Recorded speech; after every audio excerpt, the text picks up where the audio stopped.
For over 1,000 years, Zen masters have shared a series of 10 ancient pictures.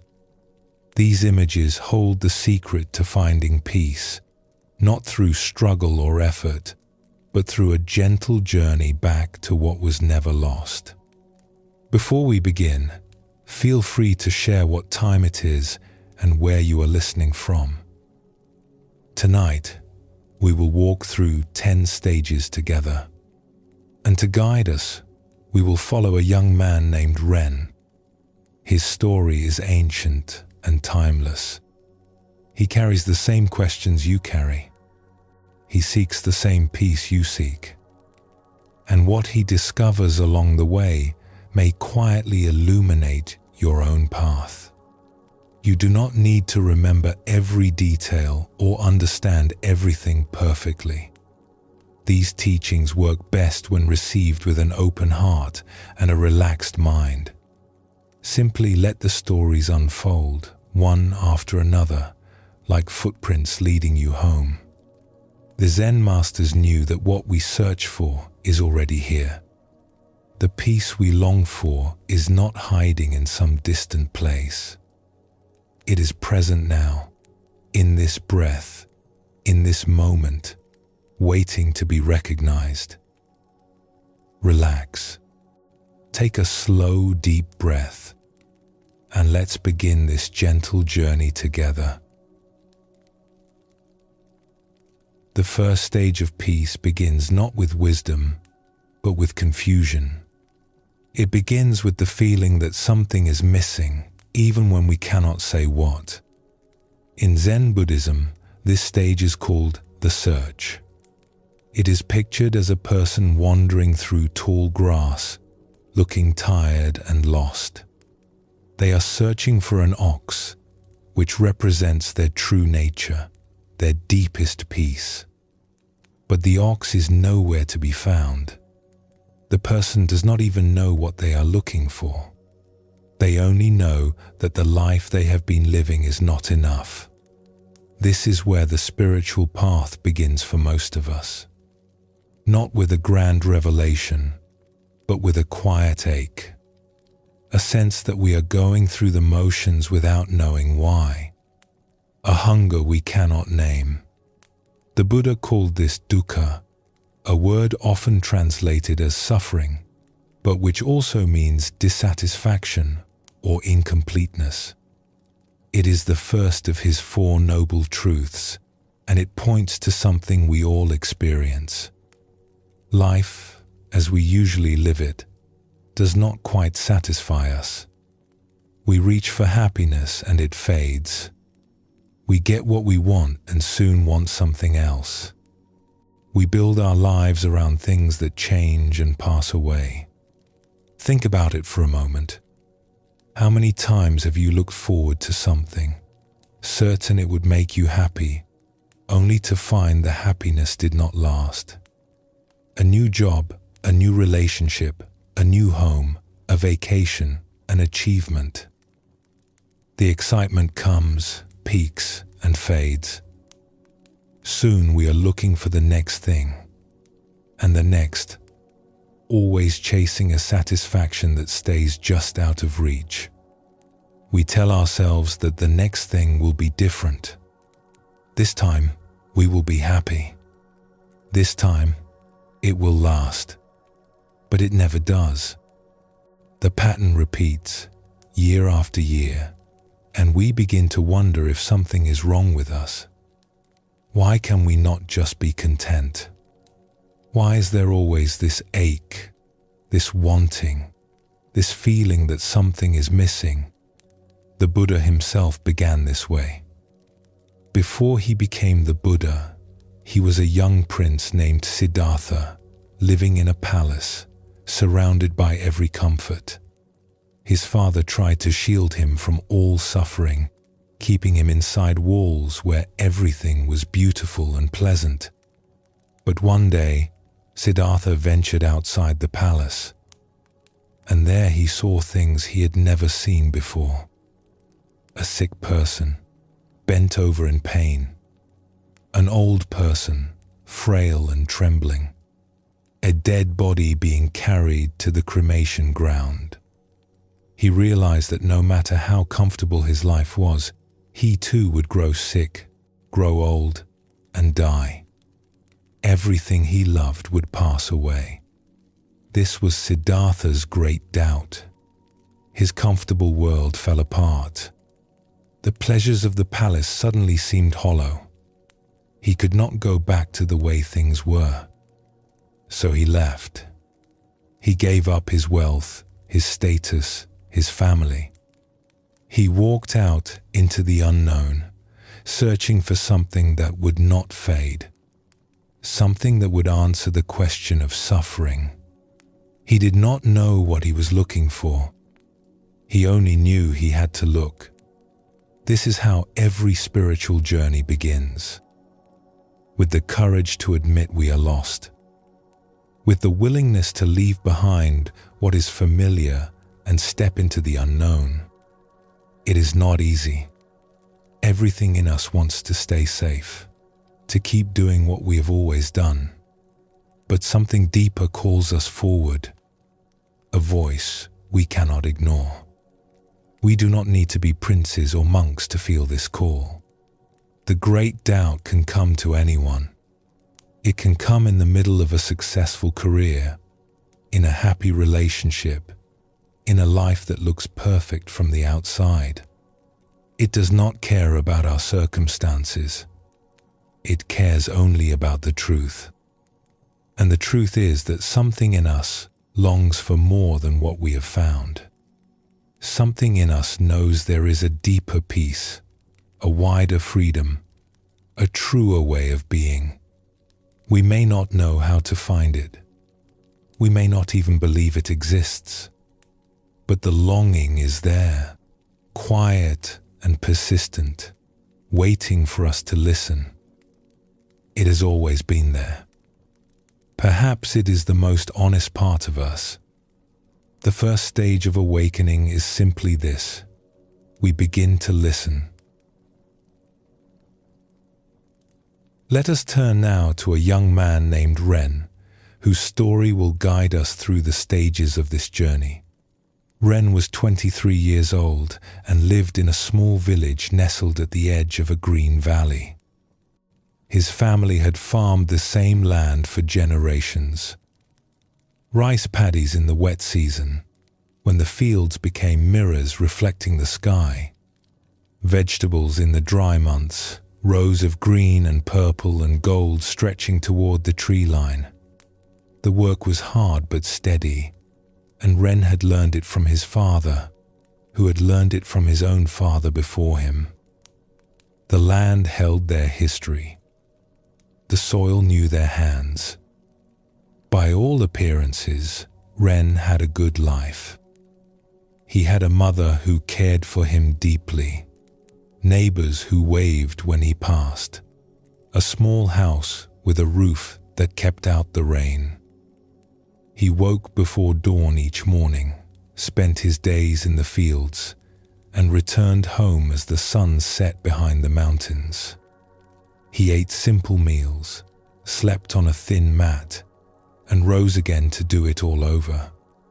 This was the rhythm of his life, and for many years, Ren did not question it.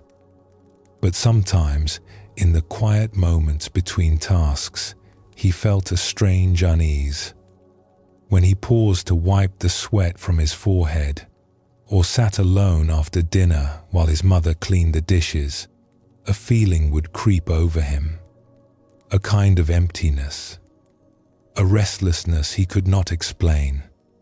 He would look up at the mountains that ringed the valley, their peaks distant and blue against the sky, and feel something tugging at him, like a rope tied to his ribs, pulling him towards something he could not see. He did not know what was on the other side of those mountains. He was not even sure he wanted to know. But the feeling was there, day after day, quiet but insistent, and it would not leave him alone. Ren never spoke of this to anyone. What would he say? He had everything a person could need: food, shelter, family, work. His life was simple and good. To complain seemed ungrateful. To want more seemed foolish, even selfish. So he pushed the feeling down and kept working. He told himself the restlessness would pass. He told himself he was being childish. But late at night, when sleep would not come, the questions returned. Is this all there is? Is this all I will ever be? In the autumn of his 23rd year, Ren's father fell ill. It started small, just a cough that lingered longer than it should. His father waved it away, said it was nothing, kept working in the fields until his legs would not carry him. But the cough grew deeper, rattling in his chest, and soon he could not leave his bed. Ren took over the farm completely. He woke even earlier, worked even later, trying to keep everything running. His mother prepared soups and herbal remedies, sitting by her husband's side through the long nights. A healer from the next village came with medicines and prayers.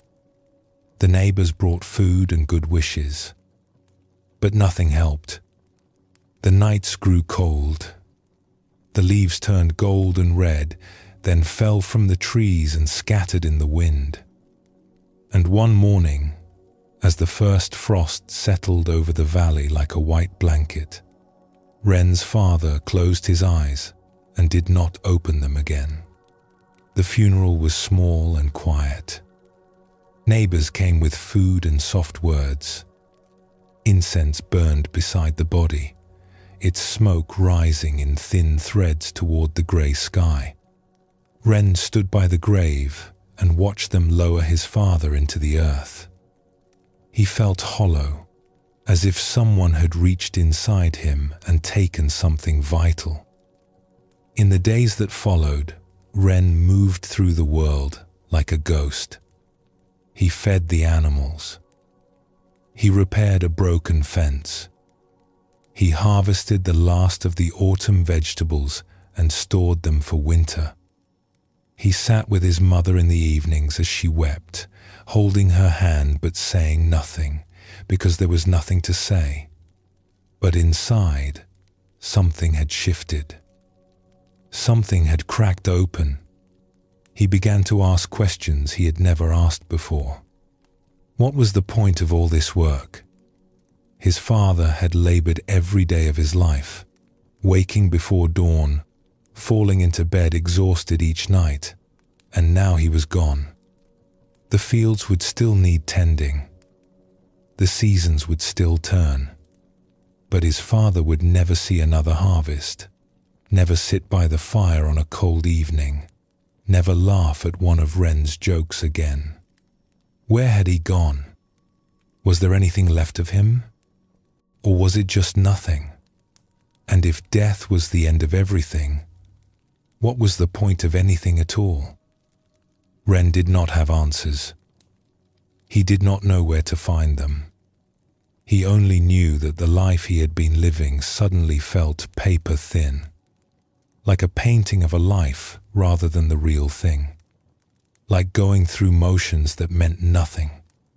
The restlessness he had always pushed away now burned in his chest like a fire. He could not ignore it any longer. Something was missing, something important, and he would not find it by staying here, doing what he had always done, waiting for his own turn to be lowered into the ground. One night, unable to sleep, Ren walked outside and stood in the yard. The stars were bright overhead, scattered across the darkness like seeds on black soil. The air was cold and still. The mountains were shadows against the sky, solid and silent, keeping their secrets. He thought about his father. He thought about his own life stretching ahead, year after year, planting and harvesting, growing old and weak, and then the same grave, the The same incense smoke, the same silence. There had to be more than this. There had to be something that did not fade and fall away. Something real. Something lasting. Something that would remain when everything else was gone. He did not know what it was or where to find it. But he knew, with a certainty that surprised him, that he had to go looking. If he stayed here, he would spend the rest of his life wandering. And that, somehow, seemed worse than any danger the road might hold. The next morning, Ren told his mother he needed to leave for a while. She looked at him for a long moment. Her eyes were tired and sad, but there was something else in them too. Understanding, maybe. Or recognition. "I do not know where I am going," Ren said. "I do not know what I am looking for. I only know I cannot stay." His mother nodded slowly. "Your father felt that pull once too," she said quietly. "When he was young, before we married. But he stayed. He chose the farm, chose me, chose this life." She paused, her eyes distant. "I do not think he regretted it. But sometimes, late at night, I would catch him looking at those mountains the same way you do." She reached out and touched his face, her palm warm against his cheek. "Go," she said. "Find what you need to find. And when you find it, come home and tell me what the mountains look like from the other side." Ren packed a small bag with rice, dried vegetables, and a change of clothes. He took his father's old walking stick, the wood worn smooth from years of use. And as the sun rose over the valley, painting the fields gold and green, he set out on the road that led toward the mountains. He did not know where he was going. He did not have a map or a plan. He only knew that staying still was no longer possible. The great doubt had taken hold of him, and it would not let go. As he walked, Ren felt many things at once. Fear of the unknown road ahead. Grief for his father, still raw and heavy. Guilt for leaving his mother alone with the farm, and her sorrow. But beneath all of that, something else. A small flame of hope. A sense that his life was finally, truly beginning. The road stretched ahead, winding through fields and forests, climbing slowly toward the distant peaks. Ren did not know what he would find there. He did not know if he would find anything at all, but he was searching, and that was enough to begin. The first stage of awakening asks nothing more of us than this: to feel the ache and acknowledge the doubt, to admit that we are lost and that the life we have been living is not enough. This is not failure. This is courage and honesty. This is the beginning. The Buddha taught that recognizing suffering is the first step toward freedom. Not because suffering is good, but because honesty is necessary. We cannot find our way home until we admit we have wandered far. We cannot wake up until we realize we have been asleep. We cannot begin the search until we feel the absence of what we are searching for. So if you feel the great doubt stirring in you, if life seems hollow or confusing or strangely incomplete, know that you are not broken.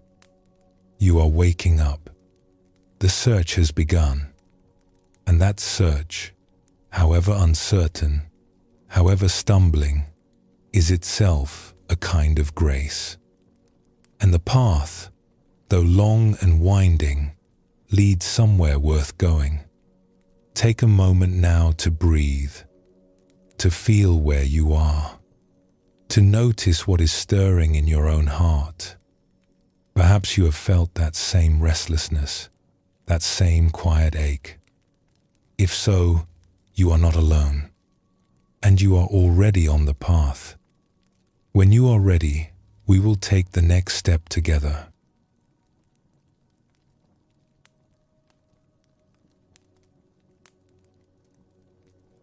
The second stage to stillness is called the footprints.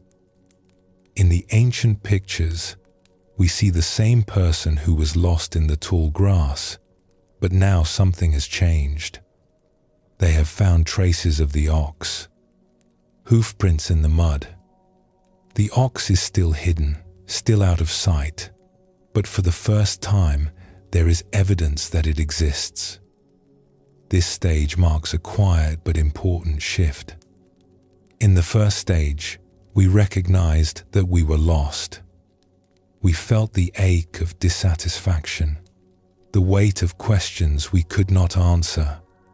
We began to search, but we did not know what we were searching for.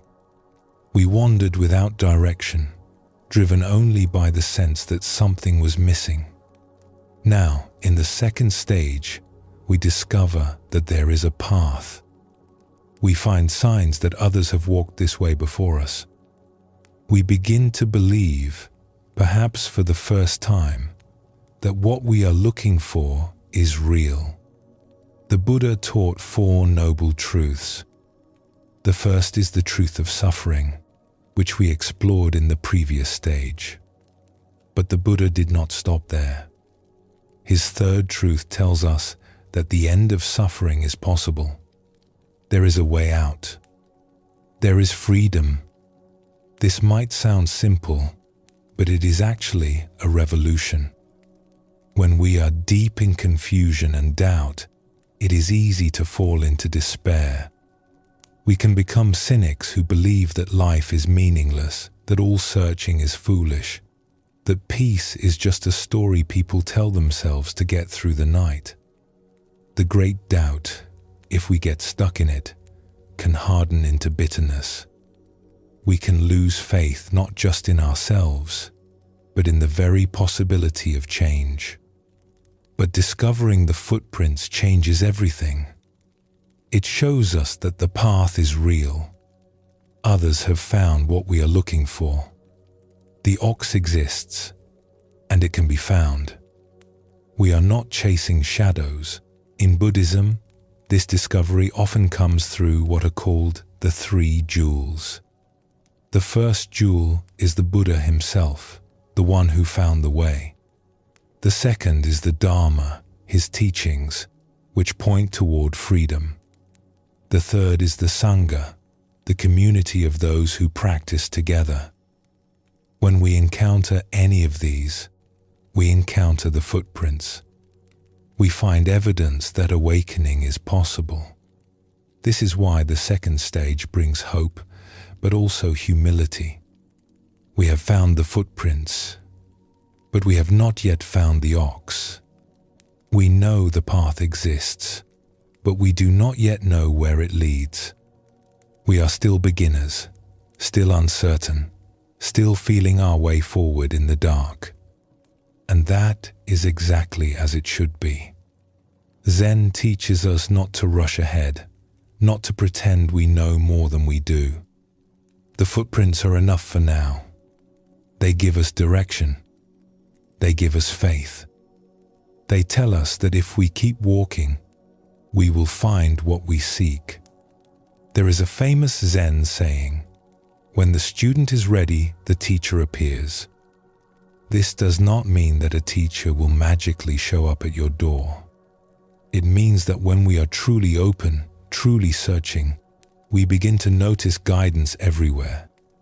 The world becomes our teacher. A falling leaf, a kind word from a stranger, a moment of silence in a busy day, the way light falls through a window in the afternoon. The footprints are all around us if we have eyes to see them. The path is already beneath our feet. if we have the courage to walk it. The Buddha spoke of this openness as a quality of mind. He said that we must approach the path like a traveler dying of thirst who has glimpsed a well in the distance. We do not know yet if the well has water. We do not know if we will be able to reach it. But we have seen it, and that sight changes everything. We are no longer wandering aimlessly. We have a direction. We know now that peace is possible, that wisdom is attainable, that the ache we have carried for so long can be healed. In Zen, this faith is not about believing in something we cannot see. It is about trusting our own experience. We have felt the footprints beneath our feet. We have sensed the presence of the ox, even if only for a moment. That experience is ours. No one can take it from us. And it is enough to keep us walking. The second stage teaches us patience. We want to find the ox right away. We want answers, certainty, arrival. But the path does not work that way. It unfolds one step at a time, one footprint at a time. We must learn to trust the process, to keep moving, even when we cannot see what lies ahead. The Buddha often compared the spiritual path to crossing a river. We stand on the shore of suffering and confusion. On the other side is peace and freedom. The footprints show us that the crossing is possible, but we still have to make the journey ourselves. No one can carry us. No one can walk for us. The footprints remind us that countless others have made this crossing before us. Teachers and sages, monks and ordinary people all have walked this path and found what they were looking for. Their footprints mark the way. Their lives give us courage. So when you find a teaching that speaks to you, a person whose wisdom you trust, a moment of clarity that cuts through your confusion, pay attention. These are the footprints. These are the signs that you are on the right track. You may not understand everything yet. You may not know where the path leads, but you know it is real, and that is enough to take the next step. Ren walked for 3 days before the mountains grew close. The road wound through rice paddies and small villages, past farmers bent over their work and children playing in dusty lanes. Some people looked up as he passed, curious about this young man with the walking stick and the faraway look in his eyes. Others paid him no attention at all, absorbed in the rhythms of their own lives. He slept under trees when no inn was near, ate his rice cold, and kept moving. The walking stick his father had used for so many years fit perfectly in his hand, worn smooth by decades of gripping. Sometimes, holding it, Ren could almost feel his father's presence. Not as a ghost, but as a warmth, a steadiness, a reminder that he came from somewhere and someone. He did not know where he was going. He had heard of temples in the mountains, places where monks lived and meditated, but he did not know which mountain or which temple. He only knew he had to keep moving. Staying still felt like dying slowly. The road at least offered possibility. Each bend might reveal something new. On the third evening, as the sun sank toward the hills and painted the sky in shades of orange and pink, Ren came to a small stream. An old woman was there, kneeling by the water, filling a clay jug. Her hair was white and pulled back from her face. Her hands, dipping into the stream, were gnarled and spotted with age. Ren stopped and waited for her to finish. When she stood, she looked at him with eyes that seemed to hold both kindness and amusement. "You look lost," she said. Ren hesitated. "I am looking for something," he said.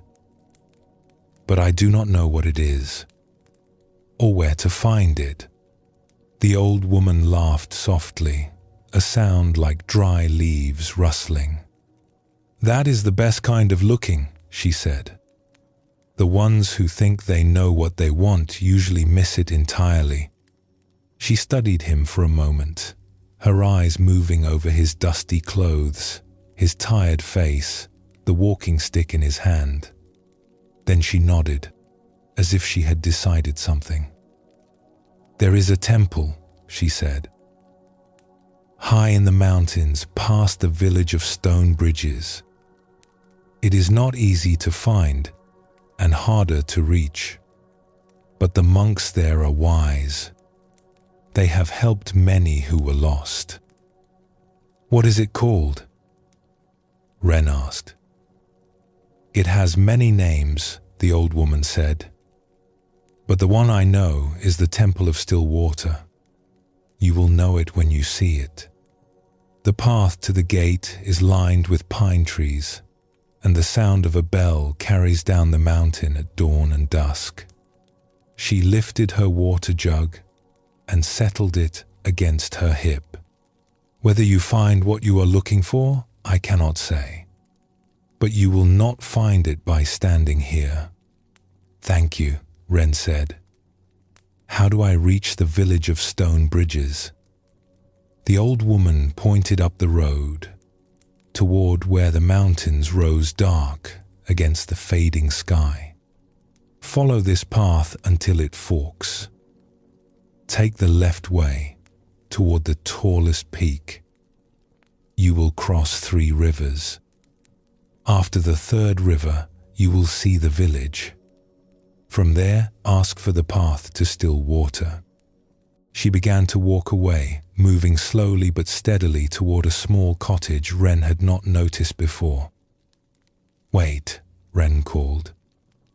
"How do you know about this temple? Have you been there?" The old woman paused and looked back at him. Her face was half in shadow now, the last light of the sun catching the white of her hair. "I went there once," she said.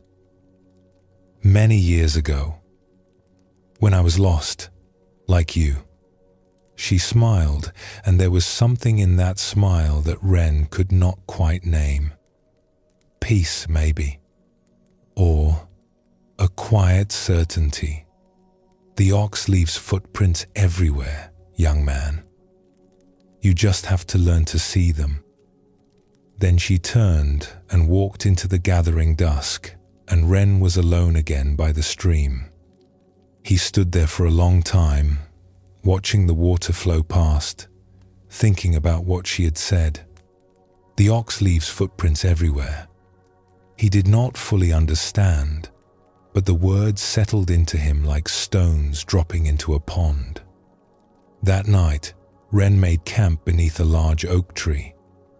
He ate the last of his rice and watched the stars appear one by one. He thought about his father, about the farm, about the life he had left behind. He thought about the old woman and her strange words.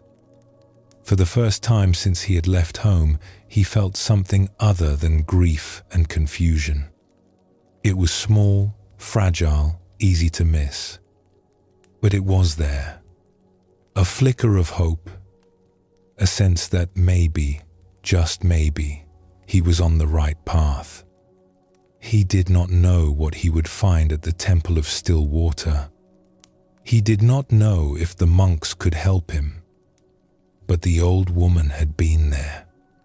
She had been lost, like him, and she had found something.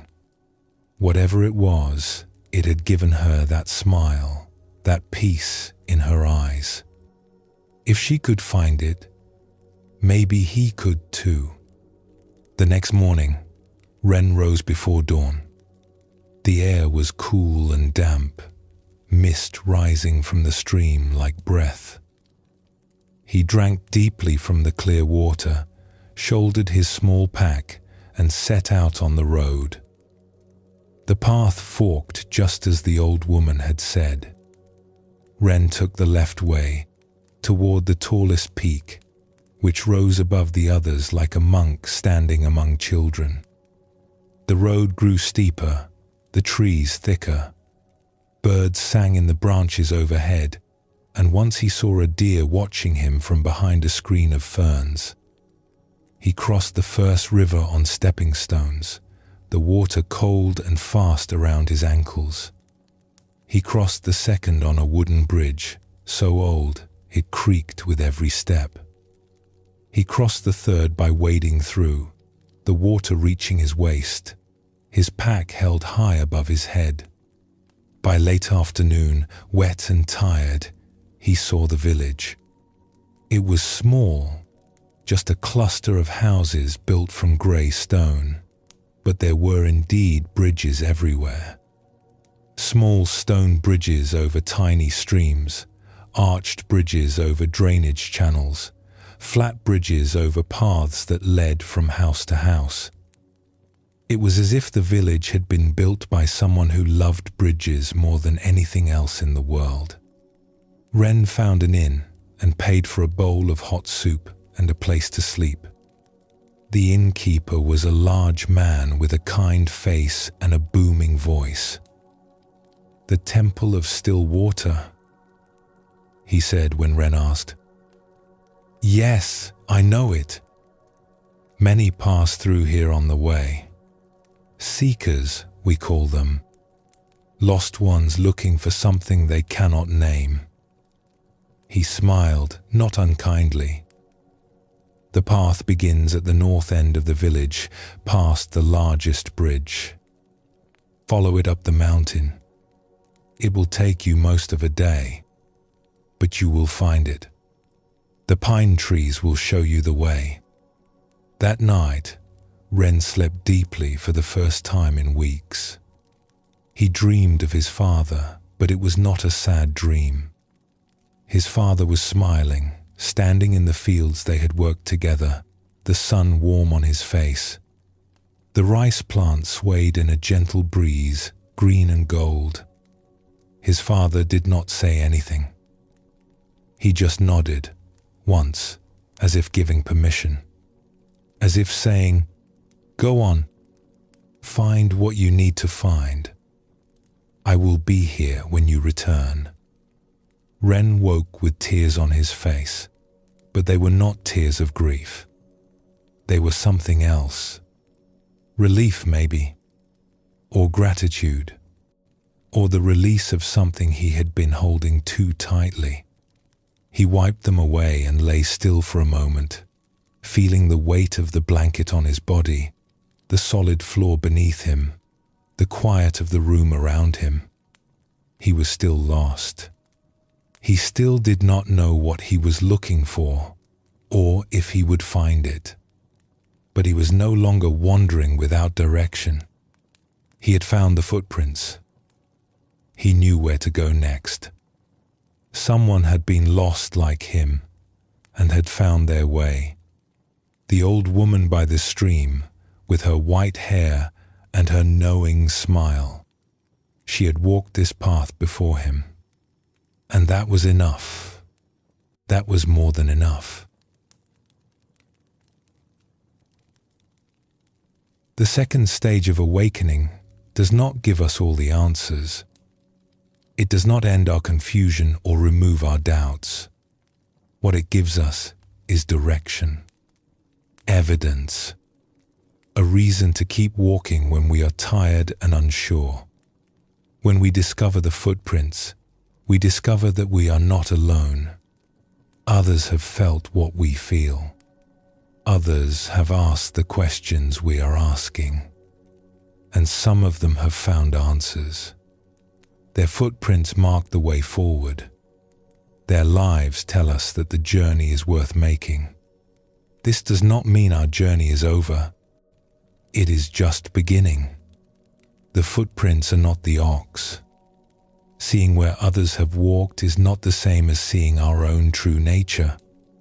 But now we walk with a different spirit. We walk with hope instead of despair. We walk with faith that the path leads somewhere real. The Buddha taught that faith is not the end of the path, but the beginning. It is the fuel that keeps us moving when the way is hard. It is the light that guides us when the night is dark. It is not blind belief, but trust born from experience. We have seen the footprints. We have met those who have found the way. And so we keep walking. If you have found the footprints, if you have glimpsed the possibility of peace, trust that glimpse. It is showing you something true. You may not understand it fully. You may not know where it leads. But it is real, and it is enough. Keep walking. The ox is closer than you think. Pause for a moment before we continue together.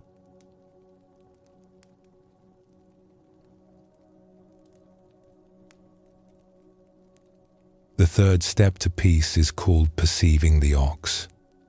In the traditional picture, we see the seeker finally catching a glimpse of the ox itself.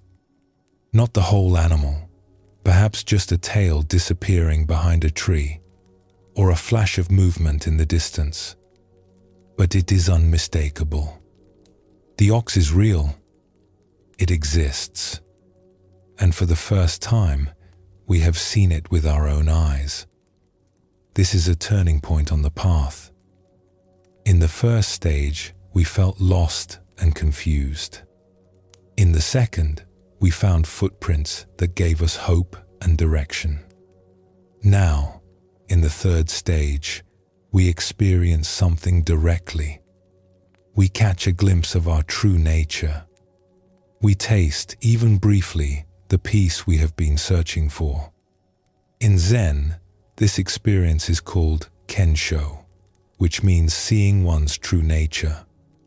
It is sometimes described as a flash of insight, a moment when the veil lifts and we see things as they really are. The boundaries we normally draw between self and world, between inner and outer, seem to dissolve. Everything becomes vivid, immediate, alive.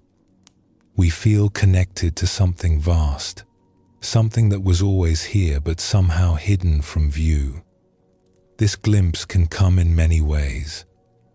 It might happen during meditation, when the mind grows still and something deeper reveals itself. It might happen in nature, standing beneath a sky full of stars or watching waves break on a shore. It might happen in an ordinary moment, washing dishes or walking down a street, when suddenly everything shifts and the world becomes new. We cannot force it to happen. We can only create the conditions for it and then let go. The Buddha spoke of this kind of insight as seeing things as they truly are. He taught that our ordinary way of perceiving is clouded by ignorance, by the endless commentary of the thinking mind. We do not see reality directly. We see our ideas about reality, our memories, our expectations, our fears and hopes. We see through a filter of concepts and judgments, and we mistake this filtered view for the truth. But in moments of clear seeing, all of that falls away. We perceive without the filter of thought, and what we perceive is extraordinary. Zen masters often describe this experience in simple, almost ordinary terms. One master said that after his awakening, mountains were once again mountains, and rivers were once again rivers. Before practice, we see mountains and rivers as solid, separate things. During practice, we begin to see through them, to understand their emptiness and impermanence. But after glimpsing our true nature, we see them fresh again. They are just what they are, vivid and complete, needing no explanation. This is the gift of the third stage. We stop searching and start seeing. We stop thinking about peace and actually taste it. Even if only for a moment, we know directly what all the teachings have been pointing toward. But here is an important truth that Zen emphasizes again and again. This glimpse is not the end of the path. It is barely the beginning. Many seekers make the mistake of thinking that one powerful experience is enough. They have seen the ox, so they believe the search is over. They cling to the memory of their glimpse, trying to recreate it, talking about it endlessly, wearing it like a badge of achievement. But this is a trap. The glimpse itself is not awakening. It is just a glimpse. In early Buddhism, there is a concept called stream entry. It refers to the moment when a practitioner first directly perceives the truth of the teachings. They have entered the stream that leads to full liberation. But entering the stream is not the same as reaching the ocean. There is still a long way to go. A teacher in the Pali Canon used this analogy. Imagine a traveler dying of thirst in the desert. They come upon a well, and looking down, they can see the water far below. They know now that water exists. They have seen it with their own eyes. But they cannot yet drink. They do not have a rope or a bucket. The seeing is real, but it is not enough. This is the situation of someone in the third stage. They have seen the ox. They know it is real.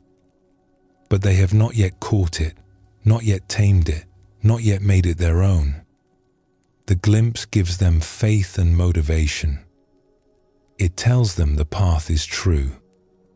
But the real work is still ahead. Zen practice is full of stories about students who had powerful glimpses and thought they were finished. They would go to their teacher, excited and proud, eager to share their experience. And the teacher would send them back to the meditation hall.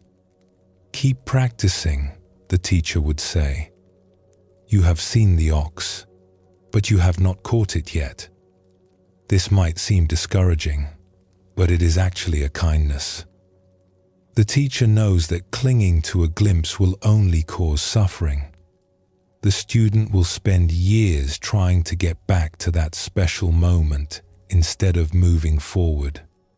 They will become stuck, trapped by their own experience. The true gift of the third stage is not the experience itself, but what it reveals. It shows us that peace is possible. It shows us that our true nature is always here, waiting to be discovered. It gives us a direction, a North Star to navigate by. But we must keep walking.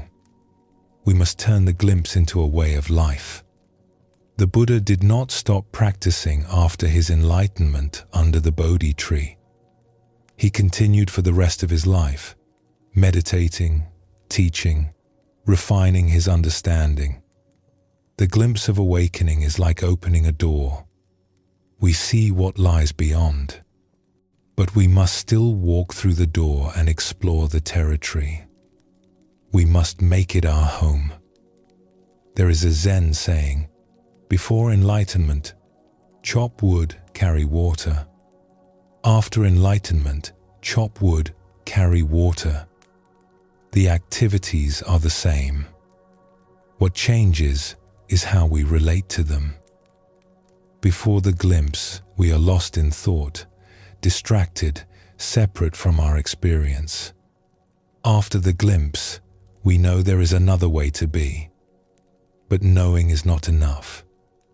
We must embody that knowing in every moment, every action, every breath.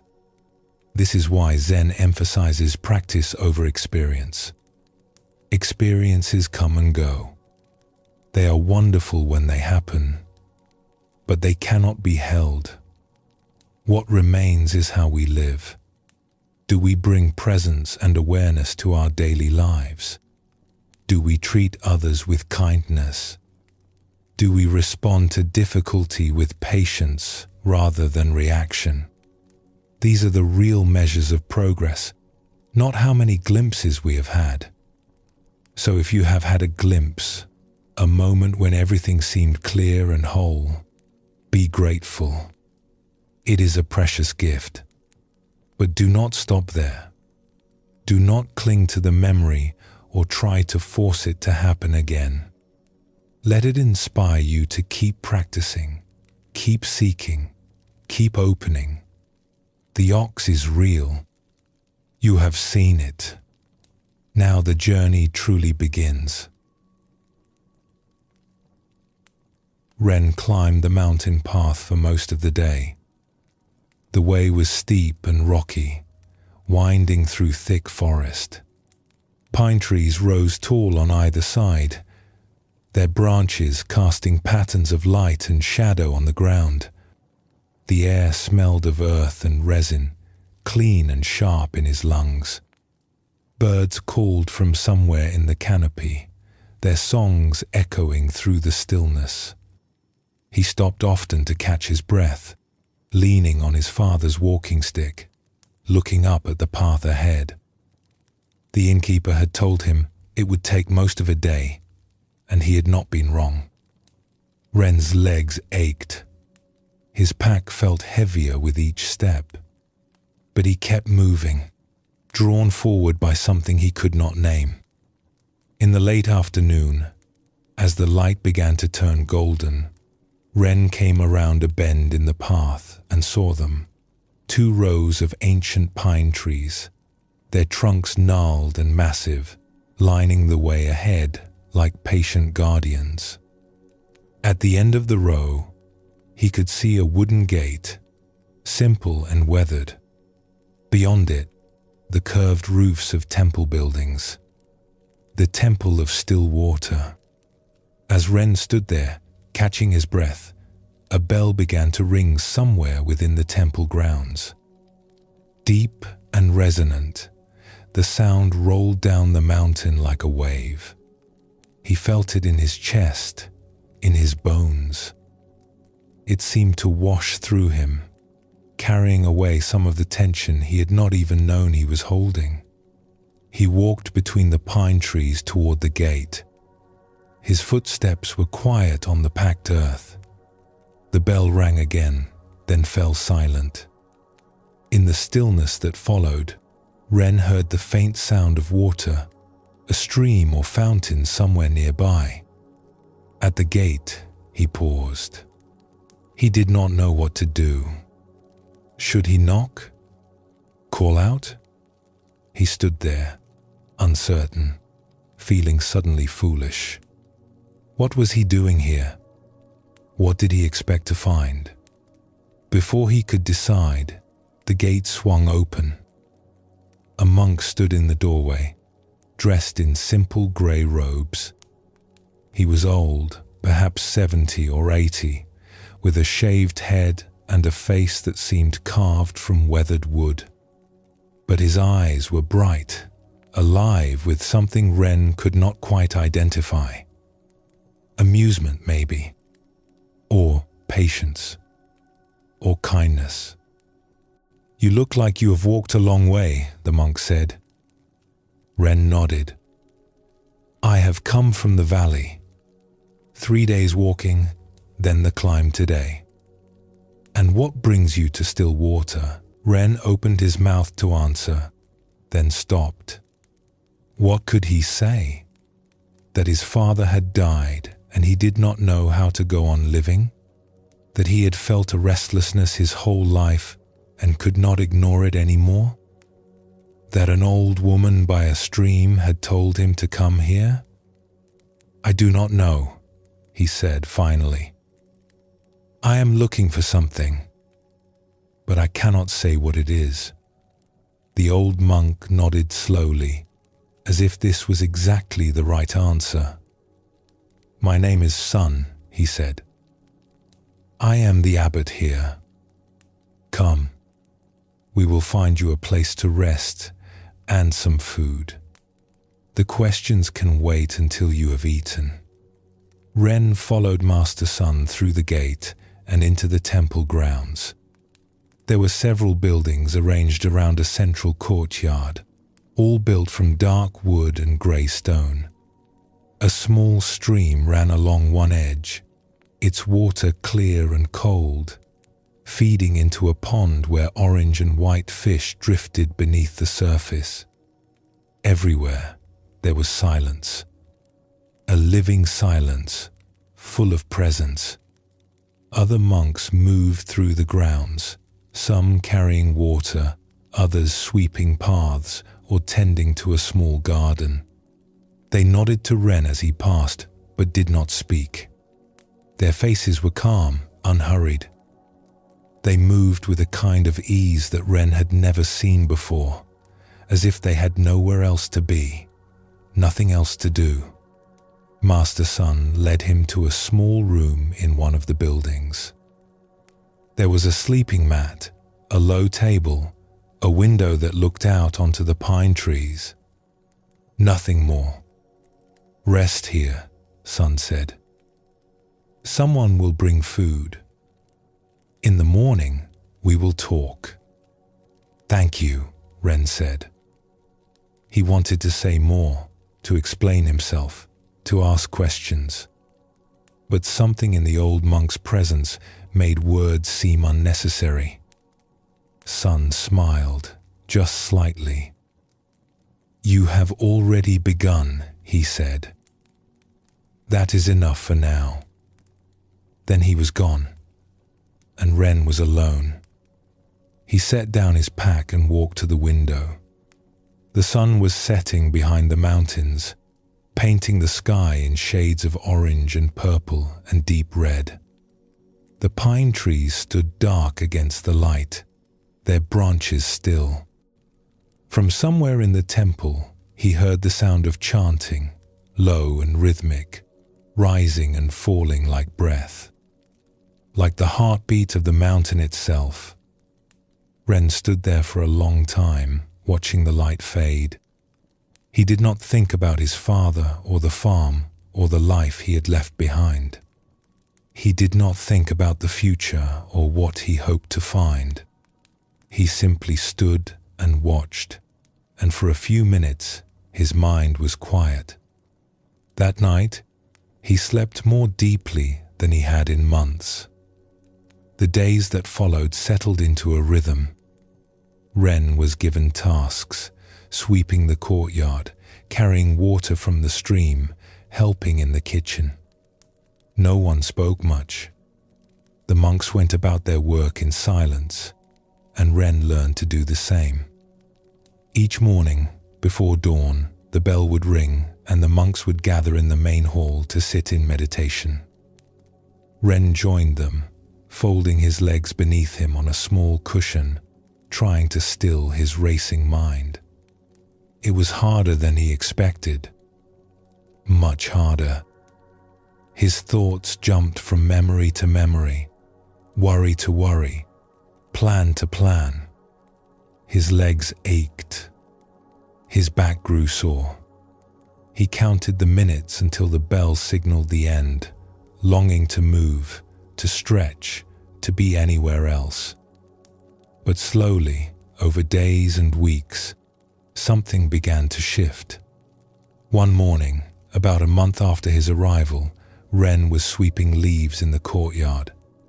It was early, the air still cool, mist rising from the pond. He moved the broom in slow arcs, gathering the fallen leaves into small piles. His mind, for once, was not racing. He was simply sweeping. Nothing more. And then, without warning, something opened. Later, he would not be able to describe it properly. It was as if a door had swung wide inside him. A door he had not known was there. The courtyard was still the courtyard. The leaves were still leaves. The sound of the stream, the call of a bird, the cool air on his skin. Everything was exactly as it had been a moment before. But everything was also different. Vivid. Alive. Present in a way it had never been before. The boundary between Ren and the world seemed to dissolve. He was not separate from the courtyard, the trees, the morning light. He was part of it all, woven into it, inseparable from it. The broom in his hands, the ground beneath his feet, the mist rising from the pond. All of it was one thing, one seamless whole, and he was not outside it looking in. He was it. There was no fear in this, no confusion, only a vast, quiet peace. A sense of having come home to something he had always known but somehow forgotten. He did not know how long it lasted. Seconds, maybe. A minute at most. And then the door closed, and he was Ren again, standing in the courtyard with a broom in his hands, blinking in the morning light. But he knew something had changed. He had seen something, felt something. He could not name it, could not explain it. But it was real, more real than anything he had ever experienced. He looked down at the leaves scattered around his feet. Just leaves, brown and gold and red, but beautiful, impossibly beautiful. Later that day, Ren sought out Master Sun. He found the old monk sitting by the pond, watching the fish drift through the water. "Something happened this morning," Ren said. "While I was sweeping, I do not know how to describe it." Sun did not look up from the pond. "You do not need to describe it," he said. "You saw something. That is enough." "But what was it? What does it mean?" Now Sun turned to look at him. His eyes were kind, but there was a firmness in them too. "It means you have seen the ox," he said. "You have glimpsed your true nature. This is a gift, but it is not the end. What do I do now?" "Now?" Sun turned back to the pond. A fish rose to the surface, its mouth opening and closing, then sank again into the depths. "Now you keep sweeping." The third stage of awakening brings us a gift and a challenge. The gift is the glimpse itself, the direct experience of our true nature. For perhaps the first time, we know that what we have been seeking is real. We have tasted it. We have felt it. This knowing cannot be taken from us. The challenge is not to cling to it. Zen teaches that experiences, even profound ones, are not the goal. They are signposts, pointing the way. The glimpse shows us that peace is possible, that our searching has not been in vain. But we must not mistake the signpost for the destination. We must not spend our lives trying to return to a single moment, however beautiful it was.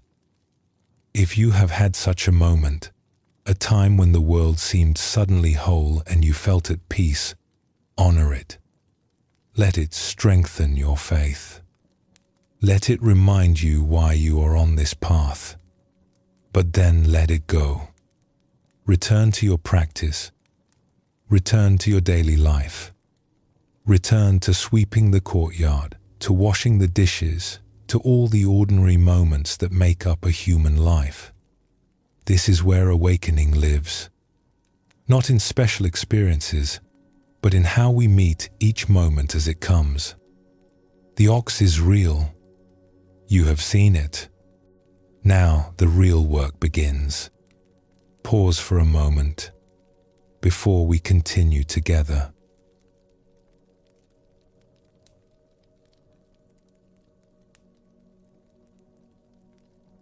The fourth stage of awakening is called catching the ox. In the traditional picture, we see the seeker finally taking hold of the ox. But the ox is wild and strong, pulling away, fighting to escape. The seeker grips the rope with both hands, straining with effort, feet planted in the earth. This is not a gentle scene. It is a struggle. In the previous stage, we glimpsed our true nature. We saw the ox, perhaps just for a moment, and knew that what we were seeking was real. But seeing is not the same as catching. A glimpse is not a way of life. Now comes the hard work of making that glimpse permanent, of training the wild mind to stay present, to stop running away into distraction and confusion. Zen calls this stage the great effort. The Buddha himself spoke of right effort as one of the steps on the Noble Eightfold Path. He described it as the effort to abandon unwholesome states, to cultivate wholesome ones, and to maintain what has been cultivated. This is not passive. This is work. Real work. There is a famous Zen story about a student who came to a master seeking enlightenment. "How long will it take?" The student asked. 10 years, said the master. "What if I work twice as hard?" asked the student. "Then 20 years, the master replied. The student was confused. "Why longer?" The master smiled. "When one eye is fixed on the goal, only one eye is left to find the way." This story holds a paradox at the heart of spiritual effort. We must work hard, but we must not be attached to the results of our work. We must try, but we must also let go. We must catch the ox, but we cannot force it to be caught. The effort is not about achieving something. It is about showing up fully in each moment. The Buddha compared the mind to a wild elephant, untamed and dangerous. Left to its own ways, it will trample everything in its path. But with patient training, it can become a powerful ally. The ox in these pictures represents the same thing. Our true nature is not the problem. The problem is that we have let the mind run wild for so long that it no longer knows how to be still. The practice at this stage often involves sitting meditation, what Zen calls zazen. We sit still. We watch the breath, and we see, perhaps for the first time, how wild the mind really is. Thoughts arise without end. Memories, fantasies, worries, plans. The mind jumps from one thing to another like a monkey swinging through trees. The Buddha actually used this image. He called it the monkey mind, always grasping, never at rest. But we do not fight the monkey mind. We do not try to kill our thoughts or force them to stop. That would be like trying to calm a pool of water by slapping the surface. It only creates more waves. Instead, we simply watch. We notice when we have wandered, and we come back. Again and again and again. This is the effort. Not the effort to control, but the effort to return. To keep coming back to this moment, this breath, this simple act of being present. A teacher once said that meditation is not about getting somewhere. It is about being where you are. The effort is simply to stay, to not run away, to face whatever arises with patience and courage. This sounds simple, but it is one of the hardest things a human being can do. The whole world is designed to pull us away from the present moment. Our own minds are designed to pull us away. To sit still and stay present, even for a few minutes, is a revolutionary act. There is an old Zen story about a monk who asked his teacher, "What is the Buddha?" The teacher replied, "The mind is the Buddha." Years later, the same monk asked again, and the teacher said, "No mind, no Buddha." The monk was confused. "But you said before that the mind is the Buddha." The teacher nodded. That was to stop a baby from crying. Now the baby has stopped. We can put the toy away. This story points to something important. The effort of catching the ox is necessary, but it is not the final truth. We need the rope and the struggle to begin the process of taming. But eventually, we must let go of even the effort. We must stop trying so hard and simply be. The fourth stage is about learning to try. The stages that follow are about learning to let go. The weeks after Ren's glimpse in the courtyard were the most difficult of his life. He had expected things to get easier. He had seen something real, something vast and peaceful. Surely that meant the hard part was over. Surely now the path would open before him, clear and smooth, and he would walk it with ease. But that is not what happened. Instead, the glimpse faded like a dream upon waking. He tried to hold on to it, to remember exactly how it had felt, but the harder he grasped, the further it slipped away.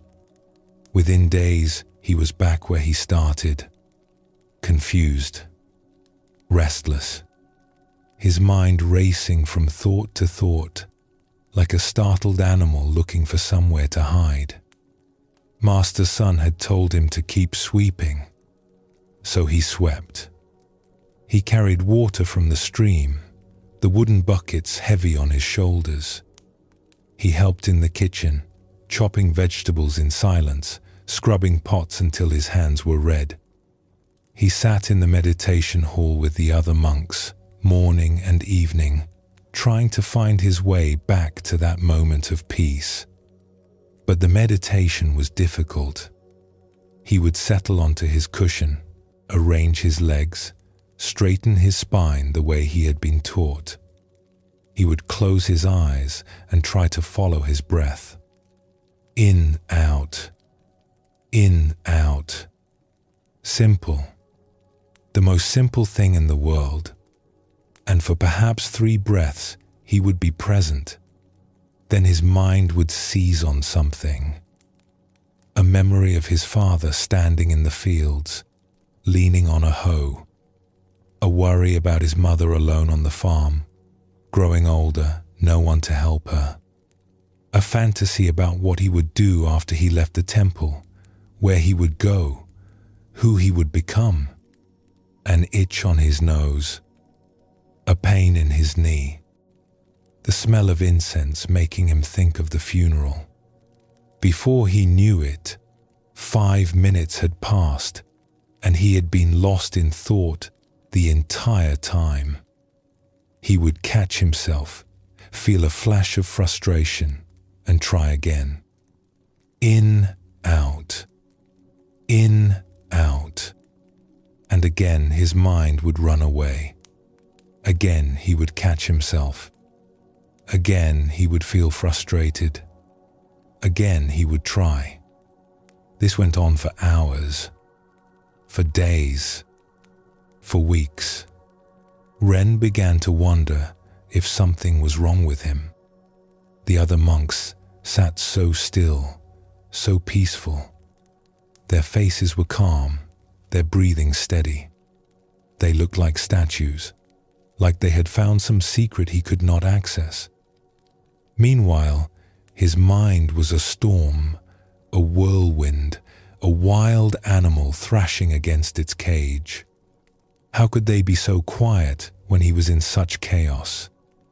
One evening, after a particularly difficult sitting, Ren stayed behind in the meditation hall. The other monks filed out silently, but he remained on his cushion, head bowed, fighting back tears of frustration. He felt like a failure. He felt like he would never get this right. He heard footsteps approach.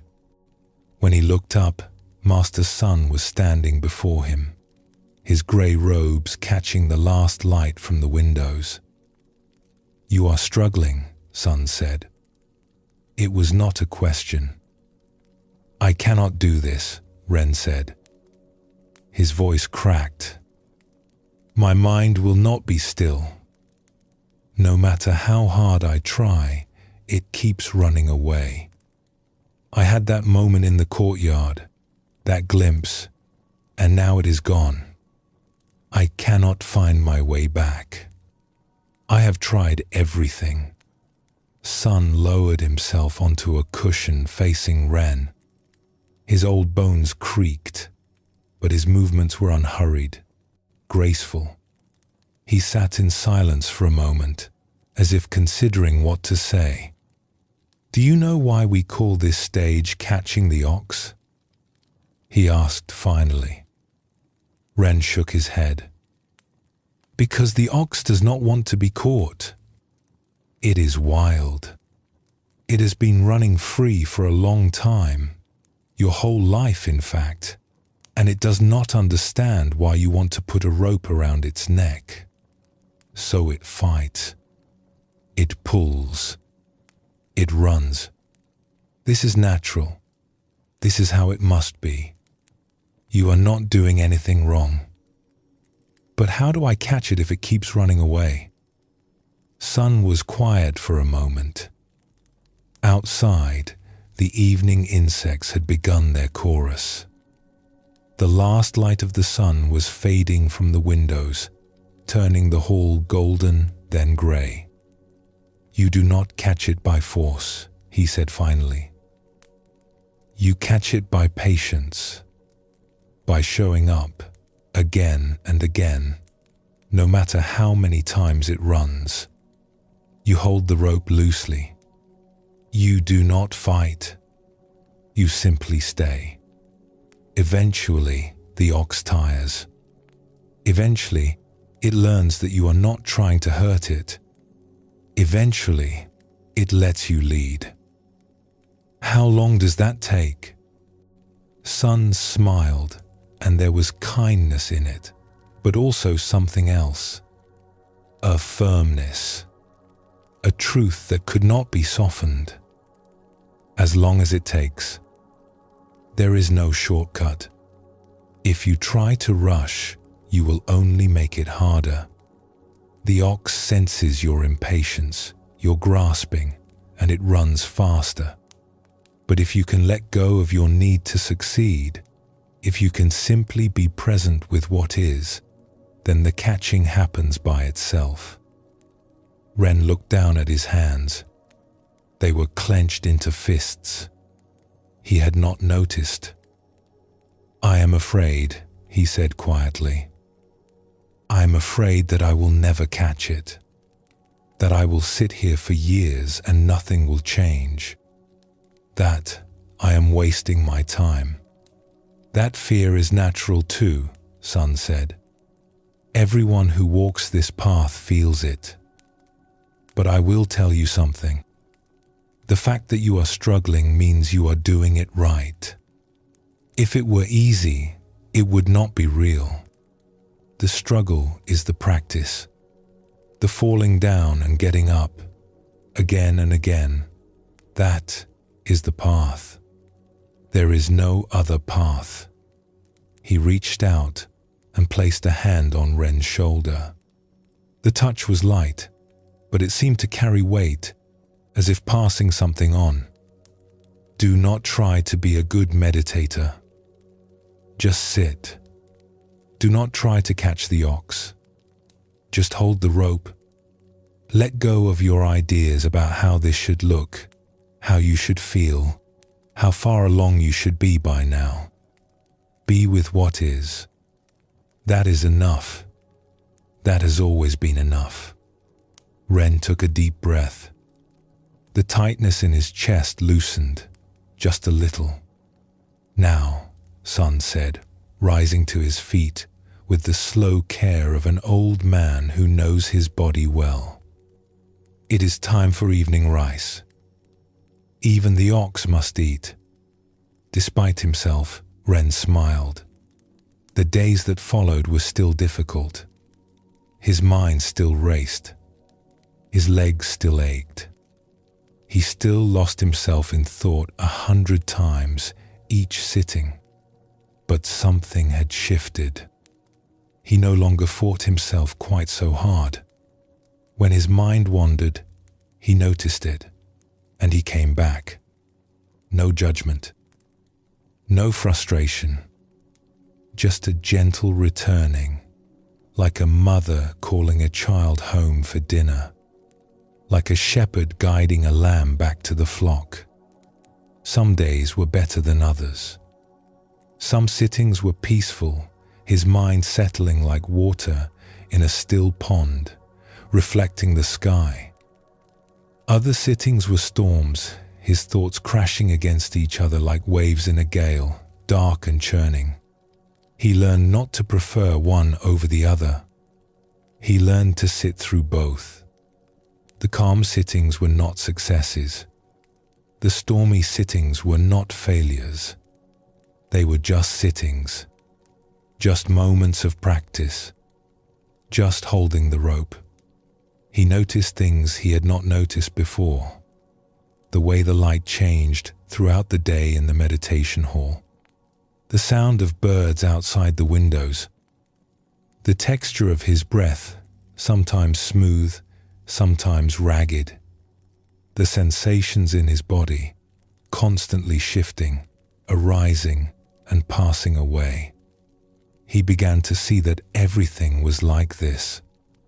Nothing stayed the same. Even his struggles were impermanent, changing from moment to moment. Slowly, so slowly he almost did not notice, the ox began to tire. He would catch himself present for 5 breaths, then 10, then 20. He would notice the moment a thought arose before it carried him away, and he would have a choice.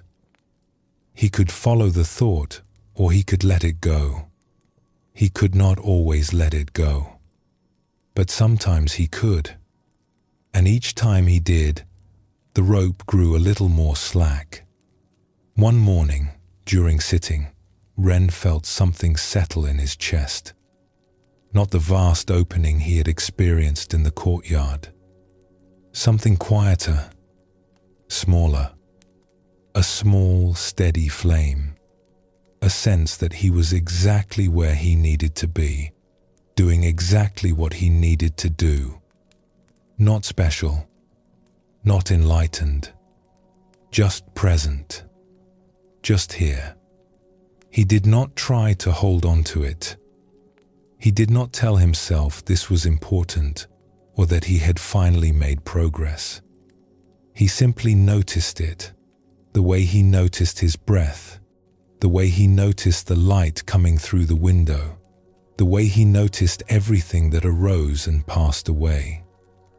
And then the bell rang, and he rose, and he went to sweep the courtyard. The ox was not tamed yet, but it was no longer running quite so fast, and Ren was learning to be patient. The 4th stage teaches us that awakening is not a gift given freely. It must be earned through patience and persistence, not through force, not through willpower alone, but through the simple courage to keep showing up, day after day, breath after breath, even when it feels like nothing is happening. There is a beautiful teaching in Zen that says the practice itself is enlightenment.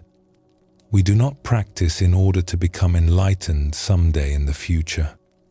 The sitting, the returning, the patient holding of the rope, this is awakening. It is happening right now, in this moment, whether we recognize it or not. If you are in this stage now, struggling with your practice, feeling like you are failing more than you are succeeding, take heart. The struggle itself is proof that you are on the path. The falling down is part of the getting up. The wandering is part of the returning. Keep holding the rope. Keep showing up. Keep breathing. The ox is tiring, and you are stronger than you know. Pause for a moment before we continue together.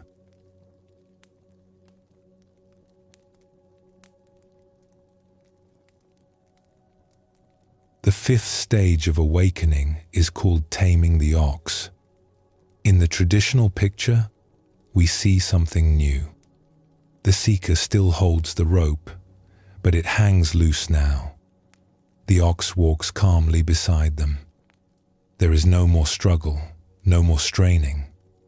The wild animal that once fought and pulled has become gentle. This is the stage where practice begins to feel natural. In the fourth stage, we struggled. We fought with our wandering mind. We forced ourselves to sit. We wrestled with restlessness and doubt. It was hard, exhausting work. But somewhere along the way, without quite noticing when it happened, something shifted. The fighting stopped. The ox learned to trust us, and we learned to trust ourselves. This shift is not something we can force. It comes in its own time, after enough hours of patient practice, after enough gentle returnings. One day we simply notice that sitting is no longer a battle. The mind still moves, thoughts still arise, but we are no longer at war with them. We have made peace with our own nature. The Buddha spoke often about the nature of the mind. He said that the mind, in its original state, is luminous and pure. It is only the visiting defilements, the passing clouds of craving and aversion and confusion that obscure its natural clarity. Our work is not to create peace but to uncover it. Not to become something new, but to remember what we have always been. This teaching is important for understanding the fifth stage. We are not forcing the ox into submission. We are not breaking its spirit or bending it to our will. We are simply allowing it to return to its natural state. The wildness was never its true nature. The wildness was confusion, agitation, the restlessness of a mind that had forgotten its own stillness. When we stop adding fuel to that restlessness, it burns itself out. When the ox becomes tame, it is not because we have defeated it. It is because we have befriended it.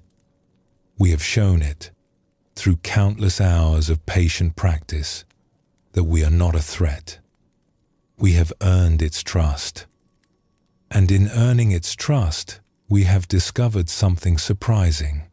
The ox wants to be tamed. The mind longs for peace.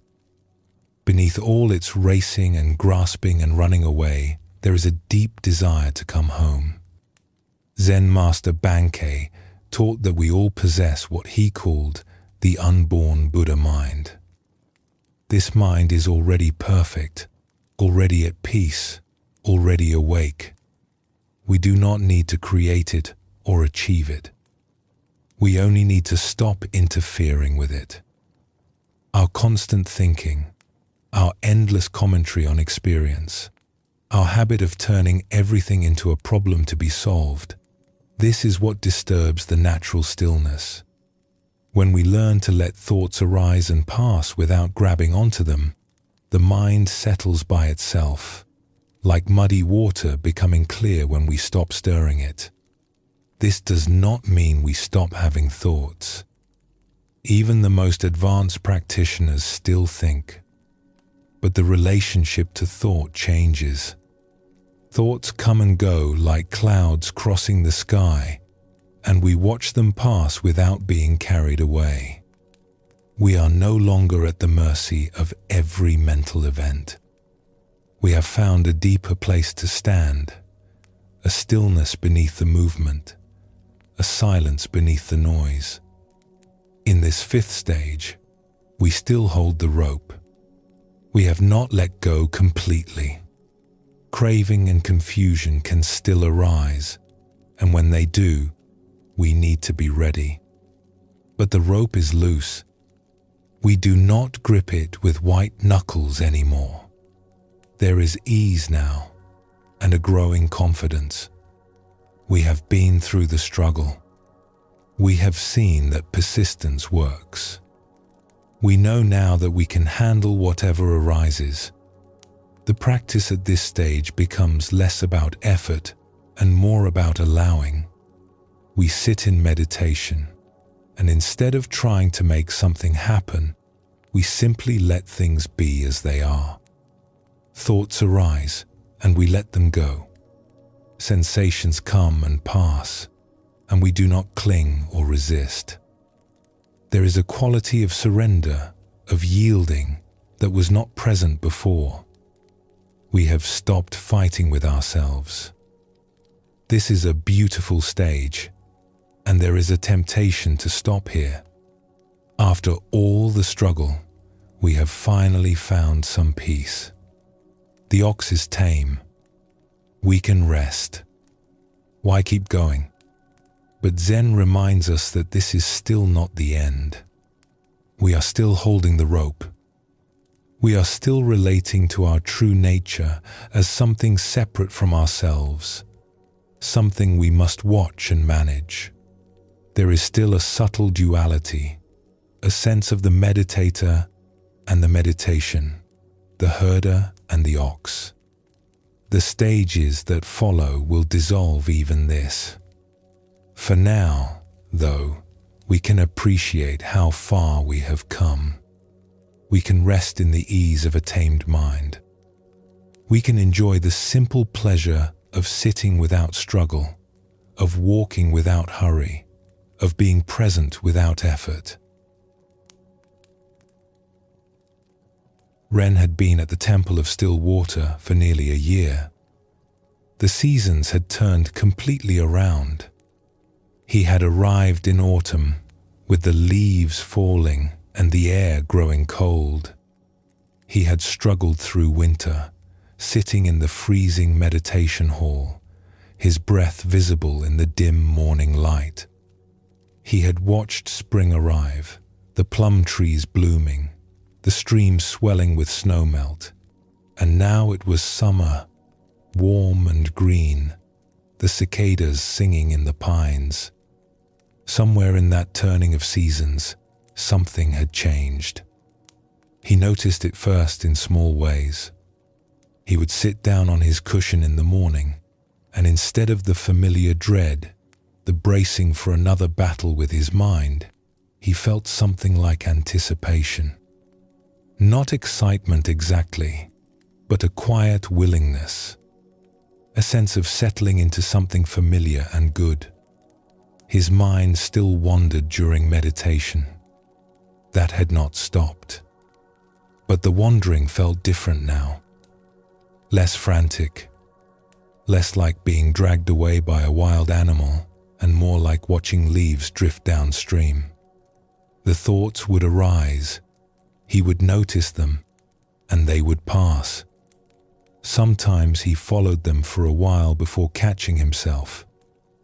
But the catching was gentle now. No frustration, no judgment.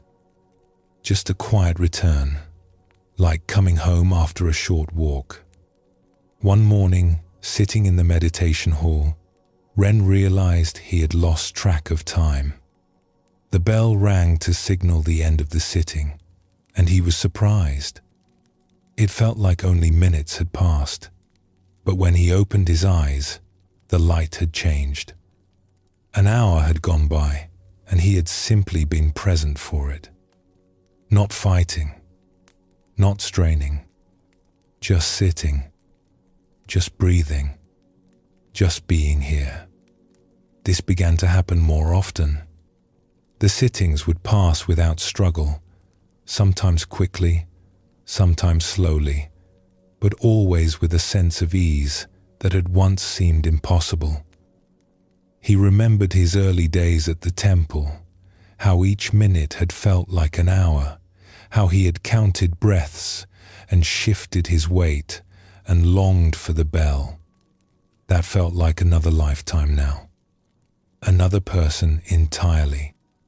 He found Master Sun in the garden later that day, pruning a small pine tree. The old monk worked slowly, carefully, each cut deliberate. He had been tending these trees for decades, and it showed. They were beautiful, shaped by patience and attention into forms that seemed both natural and intentional. Ren watched for a moment before speaking. "Something is different," he said. Sun did not look up from his work. "Different how?" "The sitting. It is not so hard anymore. My mind still moves, but I do not fight it like I used to. It feels more natural now, like something I want to do instead of something I have to do." Sun made another careful cut. A small branch fell to the ground. "Good," he said simply. "Is this what it is supposed to feel like?" Now Sun paused and looked at him. His eyes, as always, held that mixture of kindness and clarity that Ren had come to trust completely. "There is no supposed to," Sun said. "There is only what is. But yes, this is part of the path. The ox is becoming tame." "It does not feel like I did anything," Ren said. "It feels like it just happened. Like I woke up one day and the struggle was gone." Sun smiled at this, a rare full smile that crinkled the corners of his eyes. "That is often how it works. We struggle and struggle, thinking we must force it, thinking our effort is what will make the difference, and then one day we wake up and the struggle is over. We do not know when it ended or how. We only know that it has. The effort was necessary, but it was not the cause. It was more like tilling the soil. The growing happens on its own." He returned to his pruning. Ren stood there a moment longer, watching the careful movements of the old monk's hands. "Master Sun?" "Yes?" "Why do we still practice once it becomes easy? Why keep sitting if the struggle is over?" Sun considered this for a moment. "A gardener does not stop tending the garden once the plants are healthy," he said. "He still waters them. He still pulls weeds. He still watches for signs of disease or pests. The work becomes easier, yes, but it does not stop. The tamed ox can still wander off if we are not paying attention. The clear mind can still become clouded." He snipped another small branch and stepped back to look at the tree. "But there is another reason," he continued.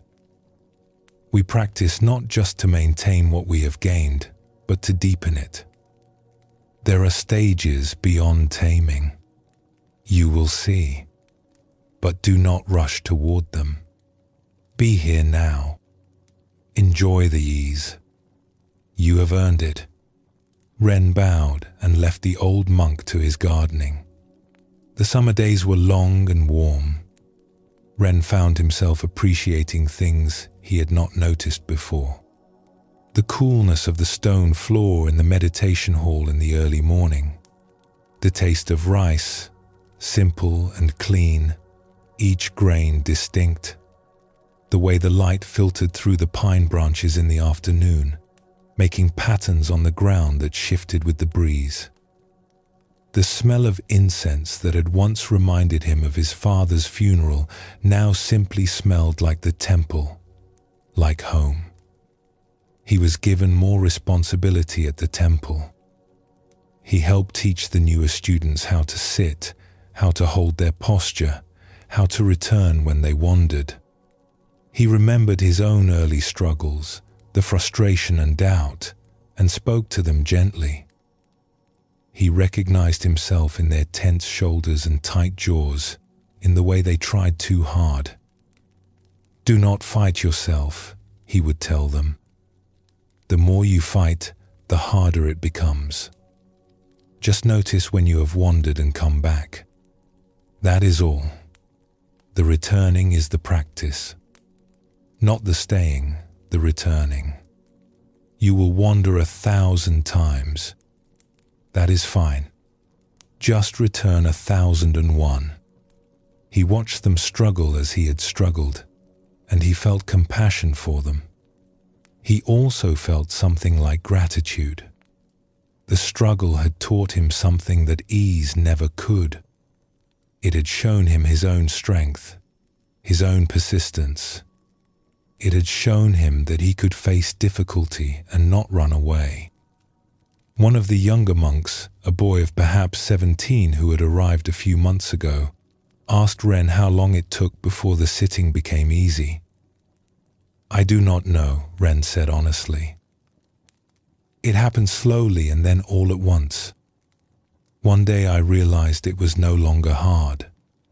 But I could not tell you which day that was. Did you ever want to leave?" the boy asked. "Many times," Ren said. "Especially in the beginning. I thought I was wasting my time. I thought nothing was happening. But you stayed." "I stayed. I did not know what else to do.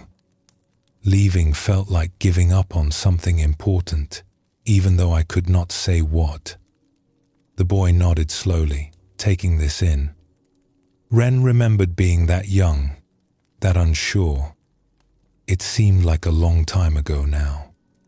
One evening, he sat by the pond and watched the fish swimming lazily beneath the surface. The water was clear and still, reflecting the pink and orange of the sunset like a second sky. He felt a deep contentment, a sense of being exactly where he was supposed to be, doing exactly what he was supposed to do. He thought about his father, about the farm, about the life he had left behind. The grief was still there, but it had softened. It no longer felt like a wound. It felt more like a scar, a mark of something that had healed. He could think of his father now with gratitude instead of pain, with love instead of loss. He thought about his mother, alone in the village. He wondered if she was well, if the neighbors were helping her, if she thought of him. He would go back someday, he knew. Not yet, but someday. And when he did, he would bring her something. Not a thing, not a gift you could hold in your hands, but a way of being, a presence, a peace. He would sit with her the way Master Sun sat with him, patient and kind, asking nothing, offering everything. The fish rose to the surface, mouths opening and closing, then sank again into the depths. The water rippled for a moment, then went still. Ren smiled. The ox was tame.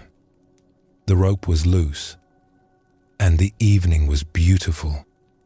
He sat there until the stars came out, one by one, appearing in the darkening sky like old friends arriving for a gathering. He did not think about anything in particular. He did not try to meditate or be mindful or practice anything at all. He simply sat, present to the evening, present to his own life, grateful for both. When the temple bell rang for sleep, he rose and walked back to his room. His footsteps were quiet on the stone path. The pine trees whispered above him. Somewhere, a night bird called and was answered. This is enough.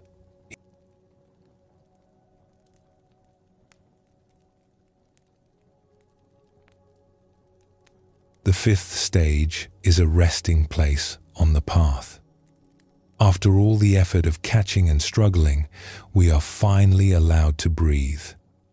The practice that once felt like battle now feels like breathing. The mind that once seemed like an enemy has become a friend.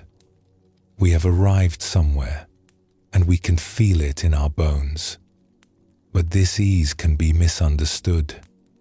Some people reach this stage and believe the journey is over. They have found peace, so what more is there to do? They stop practicing, stop paying attention, and slowly, the old patterns return. The ox, left unattended, begins to wander again. The weeds grow back in the garden. Zen teaches that taming is not the same as liberation. We have made great progress, yes. We can sit in stillness, move through our days with presence, meet difficulties with patience. But we are still managing our experience. We are still the herder watching the ox. There is still a separation between who we think we are and what we truly are. We have found peace, but we have not yet discovered its source. The Buddha once compared the path to a raft used to cross a river. The raft is necessary. Without it, we cannot reach the other shore. But once we have crossed, we do not carry the raft on our heads for the rest of our lives. We set it down and walk on. The practices that bring us peace are precious, but eventually, even they must be released. Eventually, we must go beyond practice altogether. For now, in the fifth stage, we keep practicing. We hold the rope loosely. We enjoy the ease and the stillness and the growing sense of well-being. But we do not cling to these things. We know there is further to go. The ox is tame, but we have not yet become the ox. We have not yet discovered that there was never any separation at all. That discovery awaits in the stages ahead. But we do not need to rush toward it. We can walk slowly now. We can appreciate each step. We can notice the birds in the trees and the clouds crossing the sky and the simple miracle of being alive. The struggle has ended and something gentler has taken its place. Something that feels less like work and more like love. Pause for a moment before we continue together.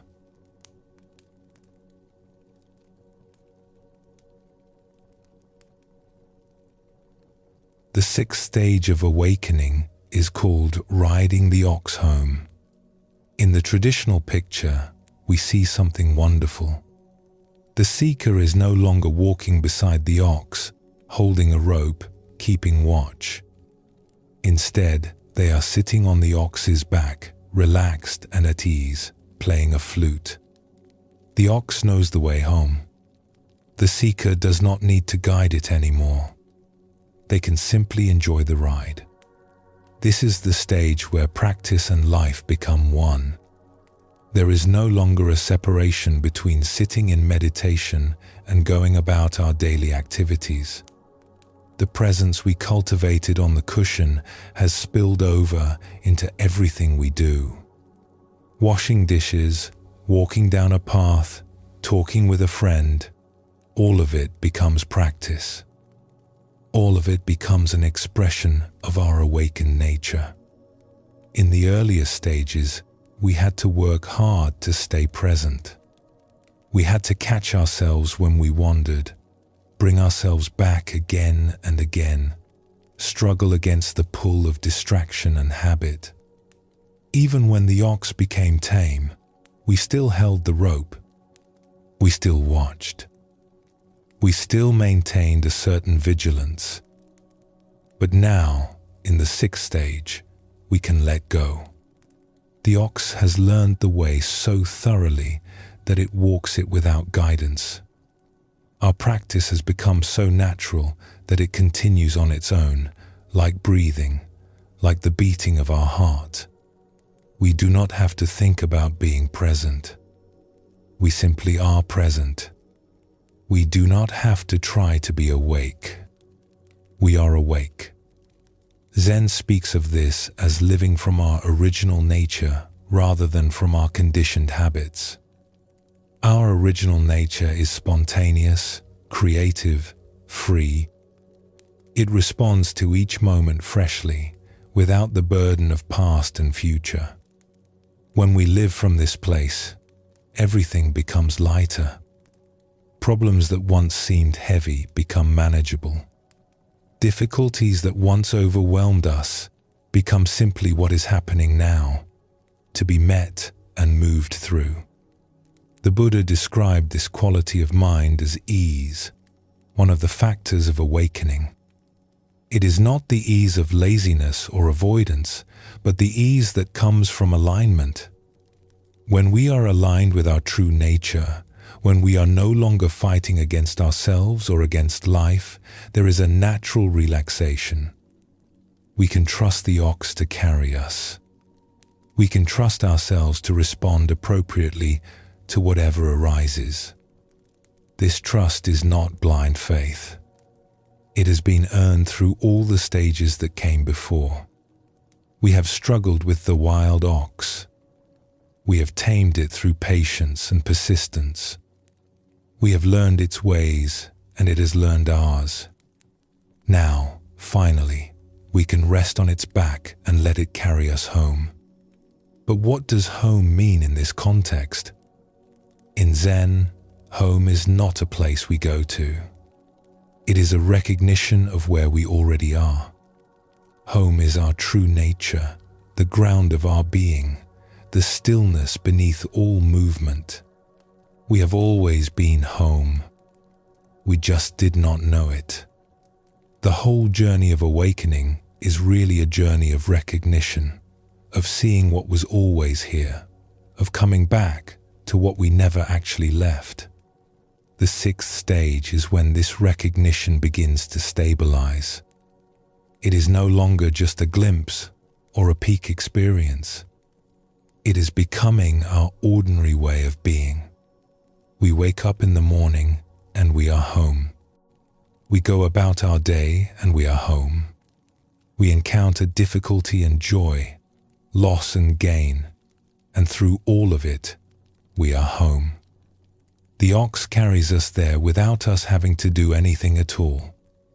There is a Zen teaching that says, before enlightenment, chop wood, carry water.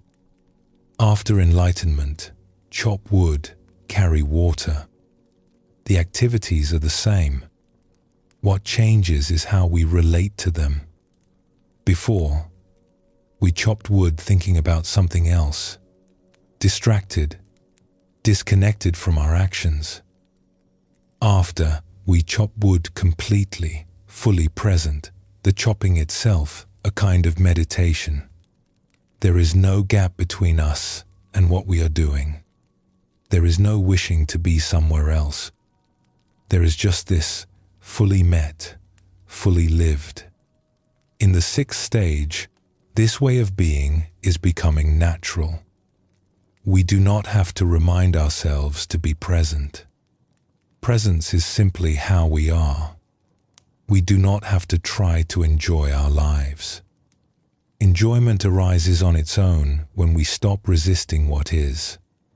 The flute plays itself, and we are both the player and the music. 2 years had passed since Ren arrived at the Temple of Still Water. 2 years of sitting, sweeping, carrying water, learning to be still. 2 years of watching the seasons turn, the plum blossoms giving way to summer heat, the autumn leaves falling into the pond, the winter snow settling on the pine branches like white silence. He was not the same person who had climbed the mountain path that first day, lost and grieving, searching for something he could not name. That person seemed like a stranger now, someone Ren had once known but could no longer quite remember. The grief for his father had not disappeared, but it had transformed into something softer, something he could hold without being cut by it. The restlessness that had driven him from his village had quieted into a deep stillness that he carried with him wherever he went. One morning in late spring, Ren was working in the temple garden when he heard something unexpected. Music. The high, clear sound of a bamboo flute floating down from somewhere above the main hall. He set down his hoe and listened. The melody was simple but beautiful, rising and falling like breath, like water, like the wind through the pines. It seemed to come from everywhere and nowhere, filling the garden with something that felt like joy. He followed the sound and found Master Sun sitting on a large flat rock at the edge of the temple grounds, playing a worn bamboo flute. The old monk's eyes were closed, his fingers moving over the holes with practiced ease. He seemed completely absorbed in the music, completely at peace. Ren sat down nearby and listened until the melody came to its natural end. Sun lowered the flute and opened his eyes. He did not seem surprised to see Ren there. "I did not know you played," Ren said. "There are many things you do not know about me," Sun said, but there was warmth in his voice, a hint of humor. "I do not play often, only when the morning feels right for it." It was beautiful. Sun looked at the flute in his hands, turning it over slowly. "My teacher gave me this many years ago. He said that when practice becomes natural, music arises on its own, not from effort, but from joy. He said I would understand someday." The old monk smiled. "It took me a long time to understand. And now? Now I play when I feel like playing. I do not think about why. The music wants to come out, so I let it come out. It is very simple." Ren considered this. He thought about his own practice, how it had changed over the months and years. In the beginning, sitting had been a battle. Then it had become a discipline, something he did because he knew he should. Then, slowly, it had become natural, like eating or sleeping. And now, more and more often, it felt like something else entirely. Not a duty, not even a practice. Just a way of being. Just how he moved through the world. "I think I am beginning to understand," he said. Sun nodded. "You have been here long enough now. I have watched you change. In the beginning, you were like a horse straining against its reins. Then you learned to walk calmly. Now," he paused, looking at Ren with those clear, kind eyes. "Now you are ready to ride." "What do you mean?" "The next stage of the path. You have tamed the ox. You have learned to work with your mind instead of against it. But you are still walking beside it, still holding the rope, even if loosely. The question now is whether you can let go completely, whether you can trust yourself enough to climb on its back and let it carry you. Ren sat with this for a moment. The morning sun was warm on his face. Birds sang in the trees above them. Somewhere in the temple, a bell rang softly, calling the monks to their morning tasks. "How do I do that?" he asked. Sun laughed, a rare sound, free and easy. "You do not do it. That is the whole point. You stop doing and let it happen. You stop trying to be present and simply be present. You stop practicing and become the practice." He held up the flute. "When I play, I do not think about playing. I do not tell my fingers where to go. The music happens through me, not because of me. This is what it means to ride the ox home. You are no longer the one in control. You are being carried by something larger than yourself, something you can trust."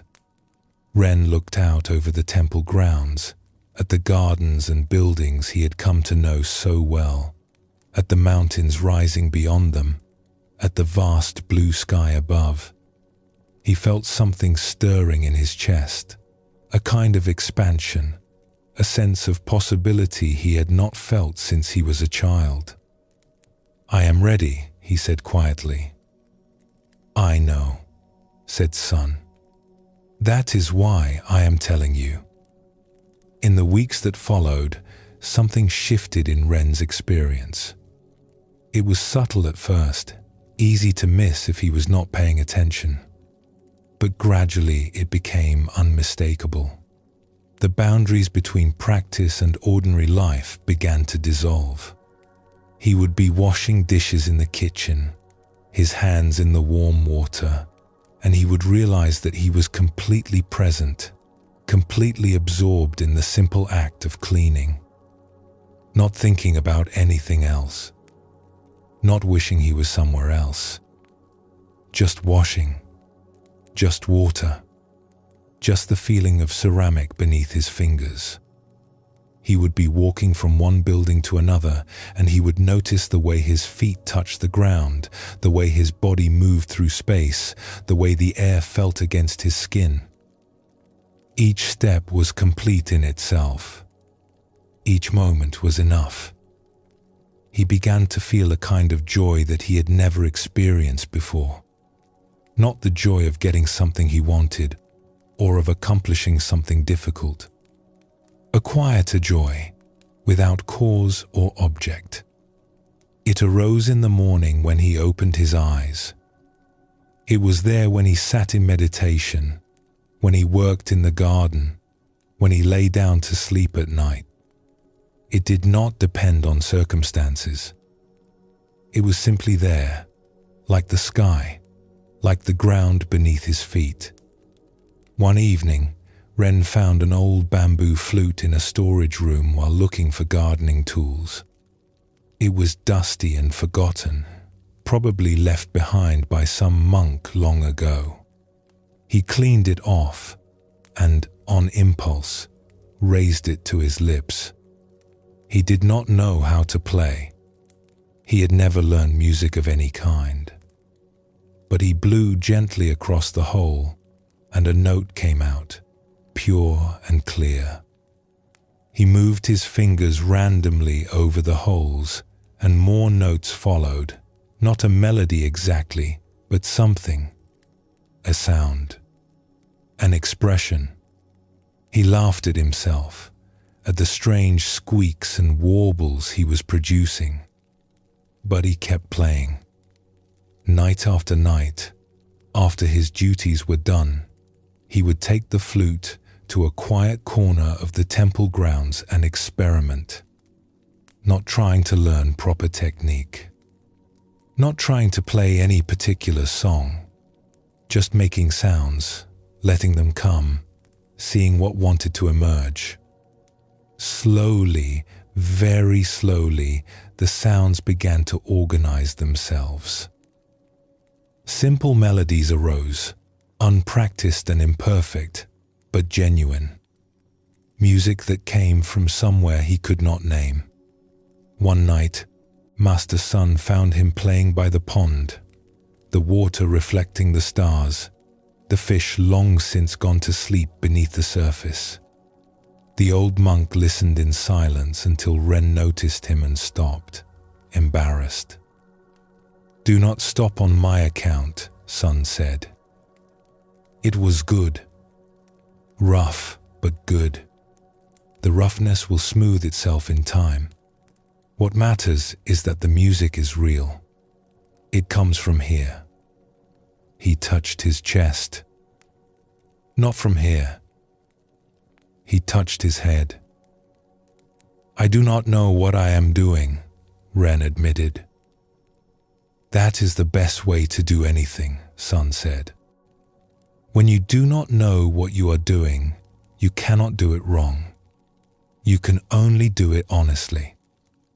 He sat down beside Ren on the grass. For a while, neither of them spoke. They just sat together in the darkness, listening to the sounds of the night, the insects and frogs, the soft wind in the pines. "You will leave soon," Sun said finally. It was not a question. Ren was surprised, then realized he was not surprised at all. He had known it for some time, without admitting it to himself. He had come to the temple searching for something, and he had found it.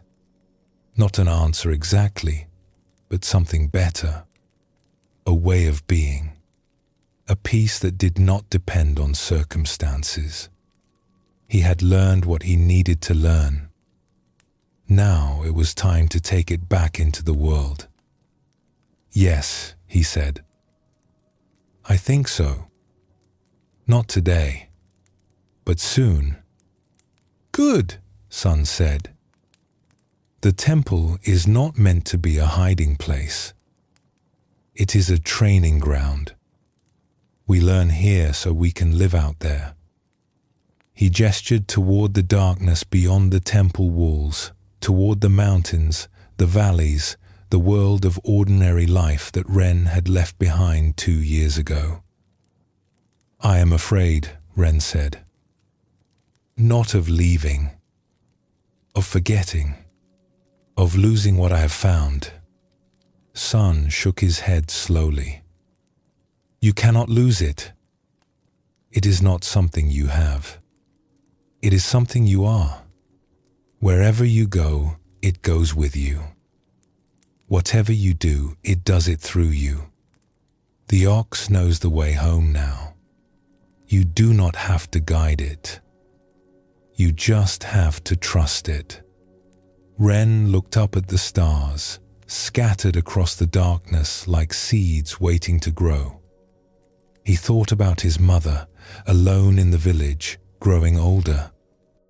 He thought about the farm, the fields his father had worked, the land that held his family's history. He thought about all the people he had never met, all the lives he had never touched, all the world he had not yet seen.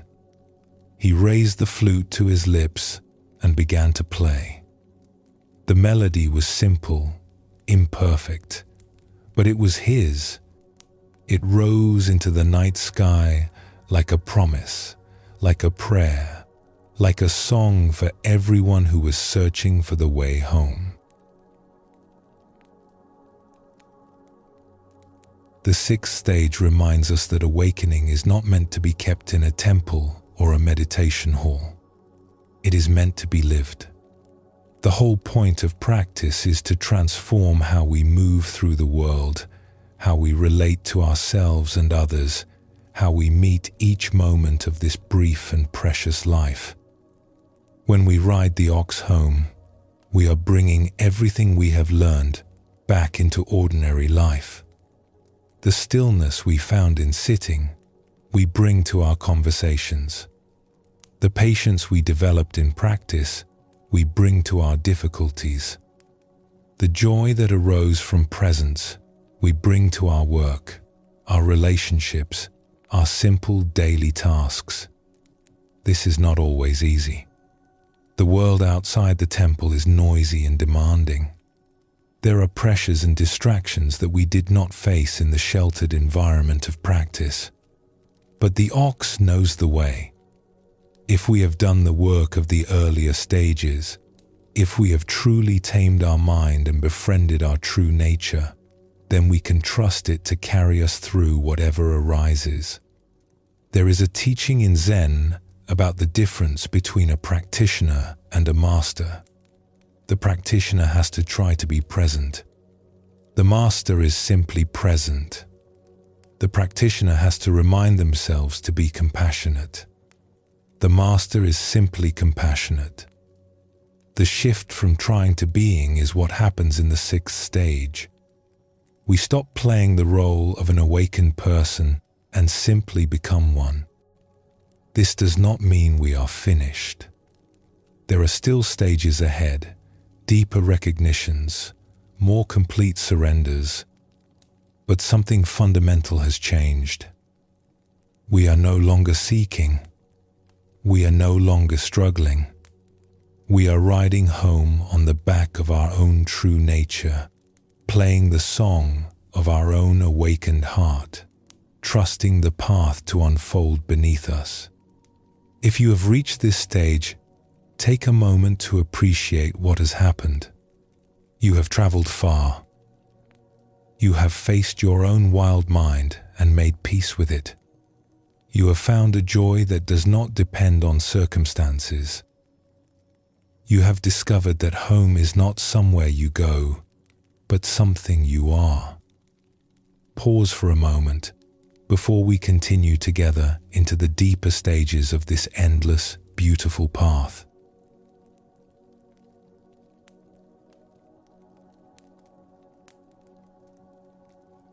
The seventh stage of awakening is called the ox transcended. In the traditional picture, something has changed dramatically. The ox is gone. We see only the seeker, sitting peacefully outside a small hut, gazing at the moon. The rope that once bound them to the ox has been set aside. The struggle is over. The journey home is complete. But wait, if the ox represents our true nature, how can it disappear? If we have spent all this time searching for it, catching it, taming it, riding it home, why would we now let it go? This is one of the deepest teachings of the Zen path. The ox was never separate from us. It was a way of pointing to something that cannot be pointed to directly. We needed the image of the ox to give us something to seek, something to catch, something to ride. But now we have arrived home, and we see the truth. There was never an ox apart from ourselves. There was never a true nature separate from who we are. The seeker and the sought were always one. The Buddha taught that all beings possess Buddha nature. This nature is not something we develop or achieve. It is what we already are, beneath all our confusion and grasping. The entire path of awakening is really a path of uncovering, of removing the layers of delusion that hide our original face. And when those layers are finally removed, we discover that there is nothing to attain because we already have everything we need. We already are everything we were seeking. This is a difficult teaching to understand with the mind. The mind wants to grasp something, to hold onto an achievement, to say, I have found it. I have arrived. But the seventh stage asks us to let go of even this. It asks us to release our attachment to the ox itself. to the very idea of enlightenment as something we possess. There is a famous Zen story about a monk who practiced diligently for many years. One day, he went to his teacher and announced that he had finally attained enlightenment. The teacher looked at him calmly and said, "Good. Now throw it away." The monk was shocked. Why would he throw away what he had worked so hard to achieve? But the teacher knew something the monk had not yet understood. As long as we hold on to enlightenment as a possession, as long as we think of ourselves as enlightened people, we are still caught in delusion. True freedom means letting go of everything, even our spiritual achievements. This is what happens in the 7th stage. We set down the rope. We stop thinking of ourselves as someone who has tamed the ox. We stop identifying with the role of spiritual seeker or practitioner. All of these identities, as useful as they were on the path, are now seen as just more layers to be released. What remains when everything is released? Just this. Just here. Just the person sitting outside the hut, watching the moon rise, needing nothing, seeking nothing, complete. The Buddha spoke of this as the end of clinging. He identified clinging as the root cause of suffering, not just clinging to pleasures and possessions, but clinging to views, to practices, to the sense of self. Even clinging to the Dharma, to the teachings themselves, must eventually be released. The teachings are like a finger pointing at the moon. Once we have seen the moon, we no longer need to stare at the finger. In this stage, we come to understand that the practices that brought us here were skillful means, useful tools for a particular purpose. Sitting meditation, mindfulness, working with a teacher, all of these were necessary. They were the raft that carried us across the river. But now we have reached the other shore, and we can set the raft down. We do not need to carry it with us anymore. This does not mean we stop practicing. Many people in the 7th stage continue to sit, continue to study, continue to engage with the Dharma. But the relationship to practice has changed. We no longer practice to get somewhere. We no longer practice to improve ourselves or to achieve enlightenment. We practice because practice is simply what we do. It is our natural expression, like breathing, like sleeping, like the moon rising over the mountains. The image of the moon is significant in Zen. The moon represents our true nature, always present, always luminous, even when hidden by clouds. We do not create the moon. We do not achieve it. We simply see it, clear and bright, shining in the empty sky. In the 7th stage, we sit beneath the moon and recognize it as our own original face. The face we had before our parents were born, before the world came into being. The face that was never separate from anything, that includes everything, that is both empty and full. Zen master Huang Po taught that the Buddha mind is not different from the ordinary mind. There is no special enlightened state that is separate from our everyday experience.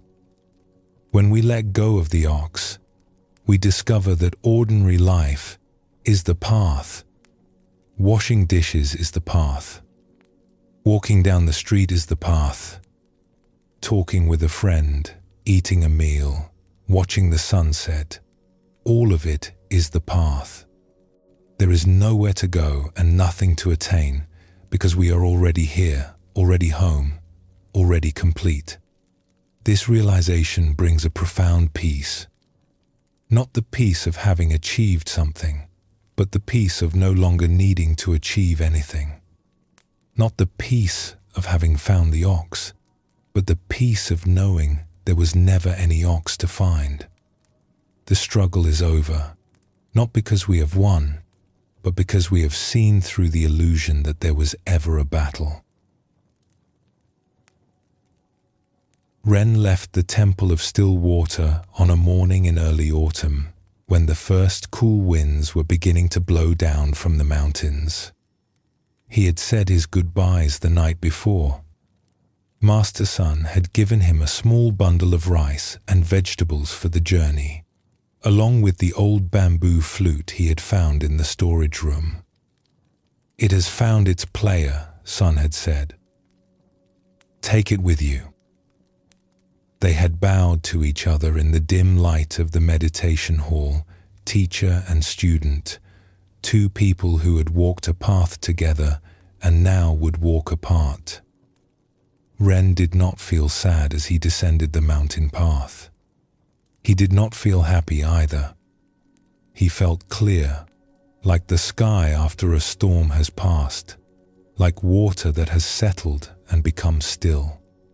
The temple had been his home for 2 years, but he understood now that home was not a place. Home was something he carried within him, something that could not be left behind. The path down was easier than the path up had been. He remembered climbing this same trail 2 years ago, exhausted and confused, searching for something he could not name. He had been so lost then, so hungry for answers. Now he walked with ease, his feet finding the stones and roots without effort, his body moving through the forest like it belonged there.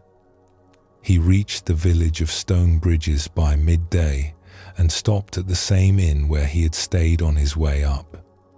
The innkeeper recognized him and smiled broadly. "The young seeker returns," the man said, wiping his hands on his apron. "You look different. More settled. Less like a man running from something. Did you find what you were looking for up there in the mountains?" Ren considered the question. It was not easy to answer. He had found something, yes, but it was not what he had expected. He had expected to find an answer, a truth, a state of being that would solve all his problems and make him whole. Instead, he had found something simpler and stranger. He had found that there was nothing to find. He had found that he had always been complete.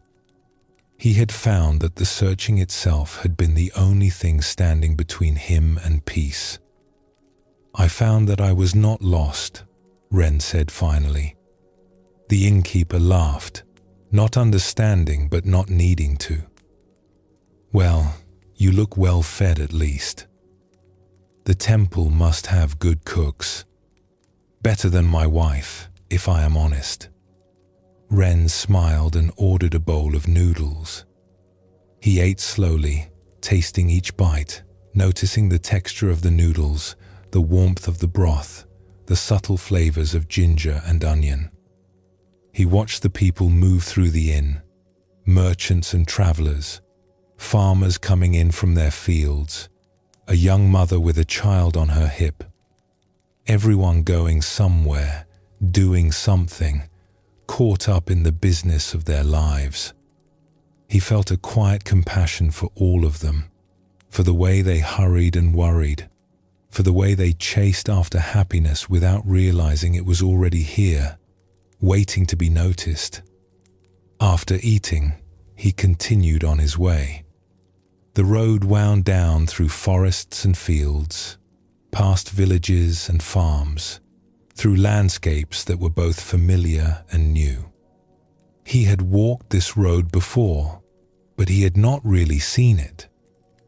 He had been too caught up in his thoughts, too focused on where he was going. Now he saw the red of the autumn leaves, the grey of the stones, the blue of the sky, vast and empty, holding everything. He walked for several days, sleeping under trees when the weather was mild, staying at small inns when it rained. He did not hurry. He did not have a schedule to keep. Each step was complete in itself. Each moment was enough. One evening, as he sat by a small stream, watching the water flow over the rocks, he thought about the ox. For so long, he had been focused on catching it, taming it, riding it home. It had been his constant companion, his project, his purpose. The ox had given shape to his journey, something to aim for, something to measure his progress against. But now, sitting by this stream, with the evening light turning golden on the water, he realized he had not thought about the ox in days. It had slipped away without him noticing, like a dream fading upon waking, like mist burning off in the morning sun. Where had it gone? He looked around, half expecting to see it standing in the shadows beneath the trees, watching him with those calm eyes. But there was nothing. Just the stream flowing endlessly over the rocks. Just the trees with their leaves beginning to turn.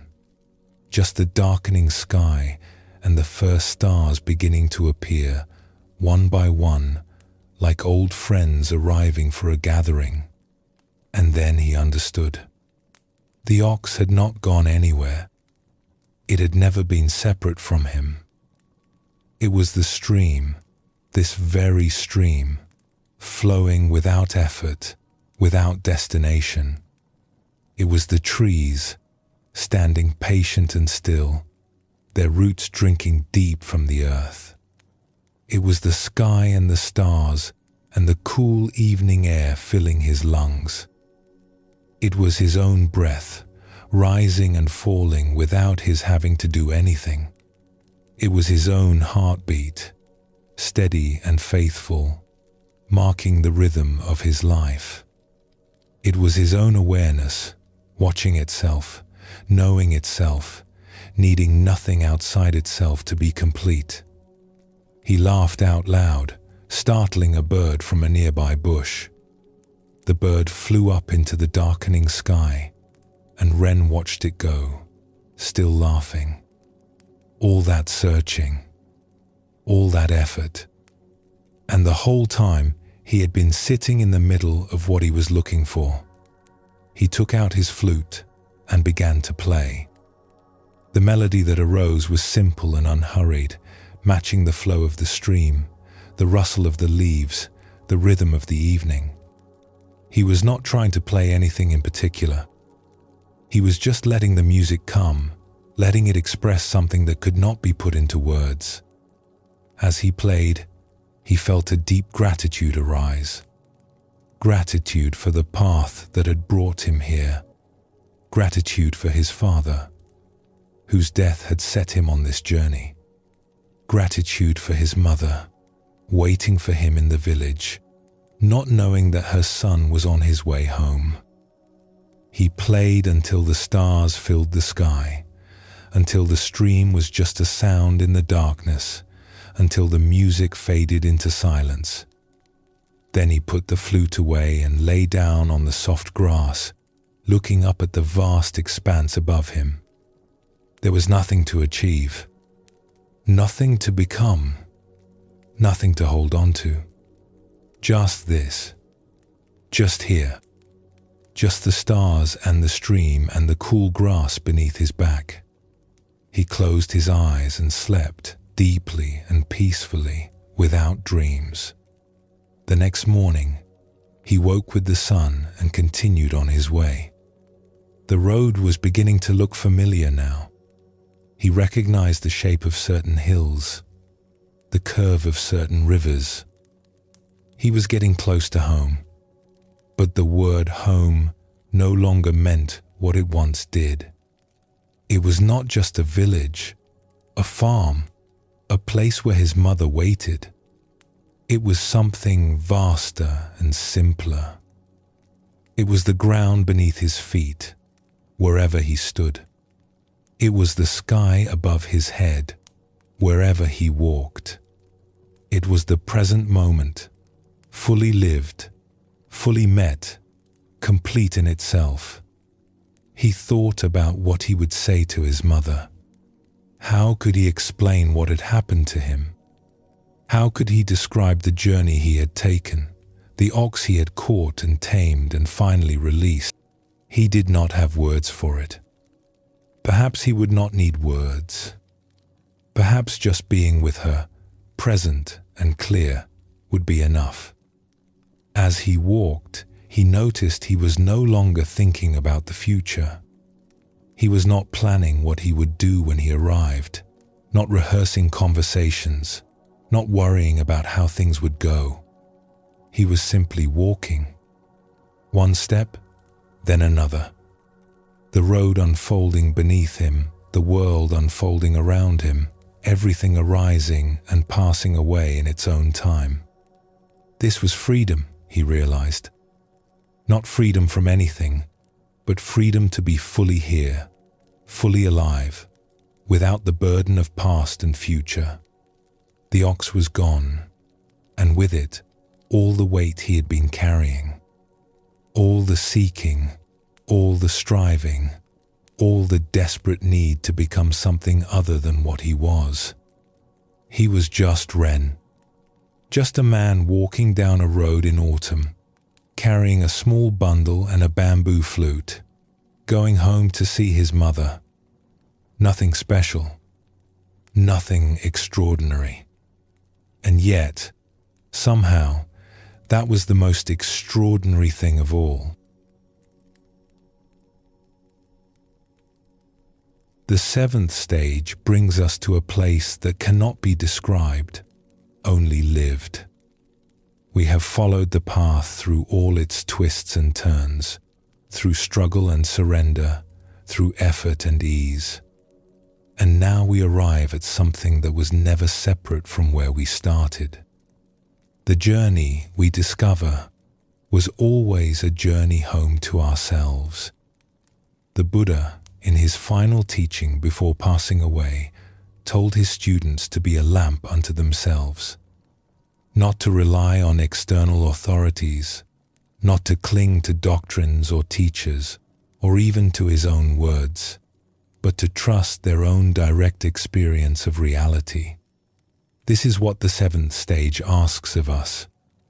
We let go of everything we have learned, not because it was wrong, but because we no longer need it in the same way. We have internalized the teachings so completely that they have become invisible, like the air we breathe, like the ground we walk on. Zen master Linji said, "If you meet the Buddha on the road, kill him." This shocking statement points to the same truth. As long as we are looking for the Buddha outside ourselves, as long as we think enlightenment is something possessed by special people in special places, we are missing the point. The Buddha is not someone to meet. The Buddha is what we are when we stop pretending to be something else. The ox is not something to catch.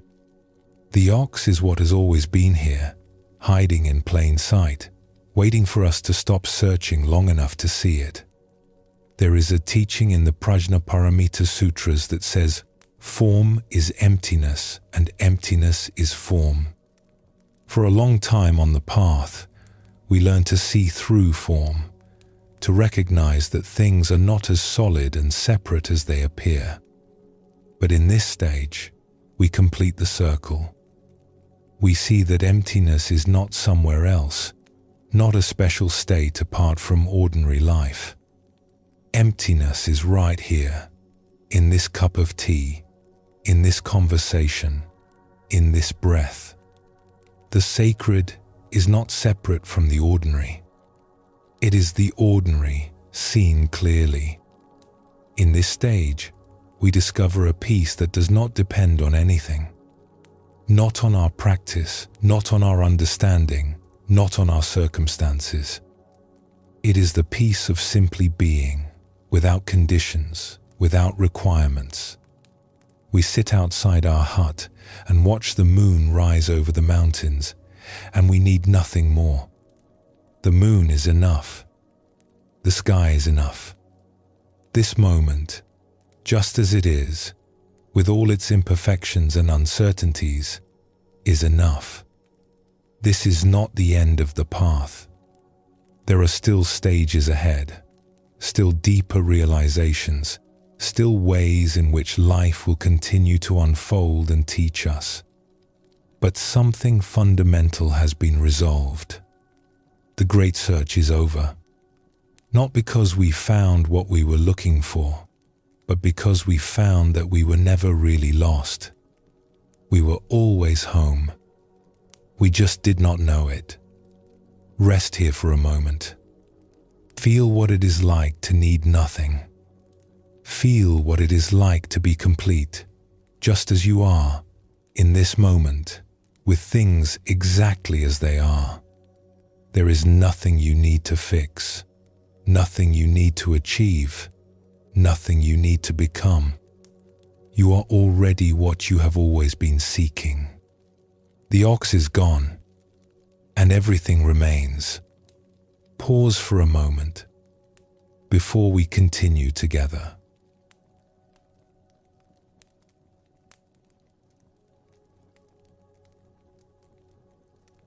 The 8th stage of awakening is called both self and ox transcended. In the traditional picture, there is nothing to see. Just an empty circle. No ox, no seeker, no hut, no moon. The image that has guided us through 7 stages of the path has finally dissolved into pure emptiness. This is the most radical stage of awakening. In the 7th stage, the ox disappeared, and we discovered that it had never been separate from us. But there was still someone there to make this discovery. There was still a person sitting outside the hut, watching the moon, enjoying the peace of having arrived home. Now, even this disappears. The one who transcended the ox is also transcended. The seeker and the sought both dissolve into something that cannot be pictured or named. In Buddhism, this is called sunyata, often translated as emptiness. But emptiness does not mean nothingness. It does not mean that things do not exist or that life is meaningless. Rather, it points to the true nature of all things, which is that they have no fixed, separate, independent existence. Everything arises in dependence on everything else. Nothing stands alone. When we look deeply into any phenomenon, we find that it is empty of a separate self, empty of boundaries, empty of the solidity we usually attribute to it. This is not a loss. It is the discovery of something far more wondrous than solidity could ever be. The Buddha taught that this emptiness is not something to be feared. It is actually the source of all freedom. As long as we believe in solid, separate things, including a solid, separate self, we are trapped. We grasp at what we want and push away what we do not want. We build walls around ourselves and defend them fiercely against the world. But when we see through the illusion of separateness, the walls come down. We discover that we were never separate from anything. The universe is not something we live in. It is something we are. The self we spent so much energy defending was never really there in the first place, at least not in the way we imagined. This can sound frightening to the mind. If there is no self, who am I? If everything is empty, what is the point of anything? But these questions arise from misunderstanding. Emptiness does not negate our experience. It liberates it. We still eat breakfast, still talk with friends, still feel joy and sorrow, still love and grieve and hope. but we hold it all more lightly. We are no longer fighting to protect a self that does not exist. We are no longer struggling to make permanent what is inherently impermanent. We can finally relax into the flow of things as they are. The great Buddhist philosopher Nagarjuna dedicated his life to exploring the nature of emptiness. He showed that emptiness itself is empty. We cannot make a thing out of it, cannot cling to it, cannot use it as a new foundation for the self. Even the concept of emptiness must be released. This is what the 8th stage points to. Not just the emptiness of the ox, not just the emptiness of the seeker, but the emptiness of emptiness itself.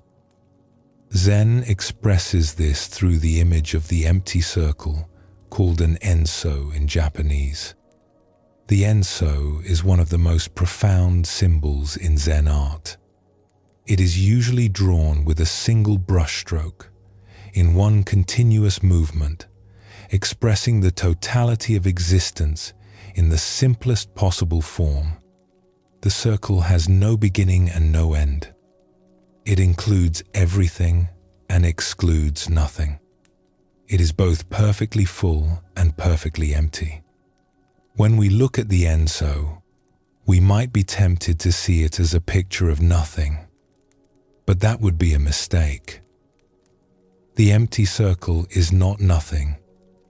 It is the ground from which everything arises. It is the silence from which all sounds emerge. It is the space that allows all forms to exist. Without emptiness, there could be no fullness. Without the empty circle, there could be no ox, no seeker, no path, no awakening. The Buddha pointed to this when he taught about dependent origination. Nothing exists independently. Everything arises in relationship to everything else. A flower exists because of the sun, the rain, the soil, the seed, the gardener, and countless other conditions. Take away any of these, and there is no flower.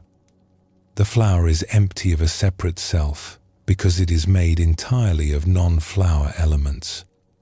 And yet the flower is undeniably here, beautiful and fragrant, expressing the whole universe in its brief blooming.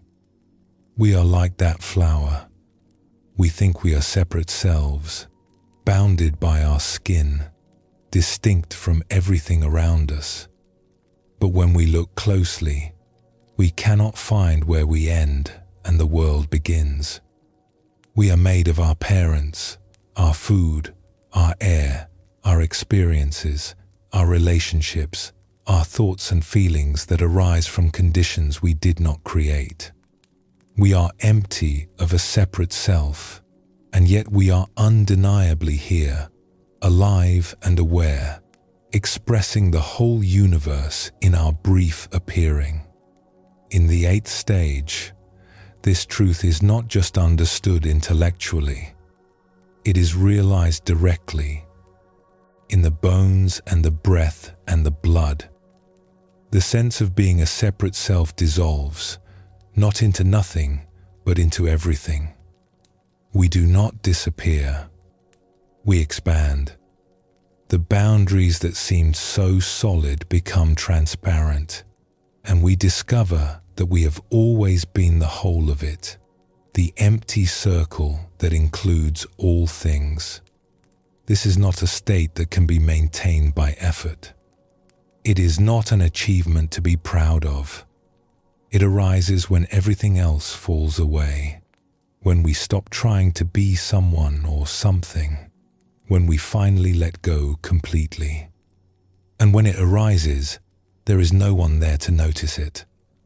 There is only the arising itself, the pure happening of this moment, without a witness, without a center, without a self to claim it. Ren came home on an afternoon in late autumn. The village looked the same as it always had. The same houses with their thatched roofs, the same narrow lanes between the fields, the same mountains rising in the distance. Children played in the dust near the well. An old man sat on a bench outside his door, watching the world go by. Smoke rose from cooking fires, carrying the smell of rice and vegetables. And yet everything was different. Not the village, but the one seeing it. Ren walked through the familiar streets and felt as though he was seeing them for the first time. Not because they had changed, but because he had.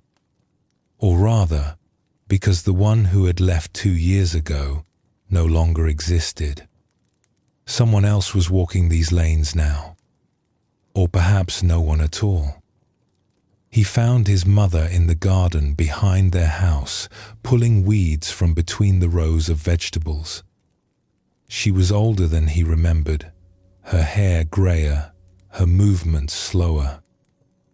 But when she looked up and saw him standing at the gate, her face opened into a smile that erased all the years between them. "Ren," she said.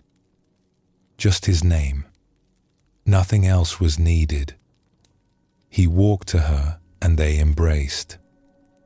She smelled of earth and cooking smoke, the smell of his childhood, the smell of home. He held her for a long time, feeling her small body in his arms, feeling the years of separation dissolve into this single moment of reunion. "You have come back," she said when they finally stepped apart. "I have come back," he agreed. She looked at him closely, the way she used to look at him when he was a boy and had done something she did not quite understand. "You are different," she said. "Something has changed in you. I can see it in your eyes." Ren did not know what to say. How could he explain what had happened? How could he put into words the journey he had taken, the ox he had sought and found and lost, the self that had dissolved somewhere on the road between the temple and here? "I went looking for something," he said finally.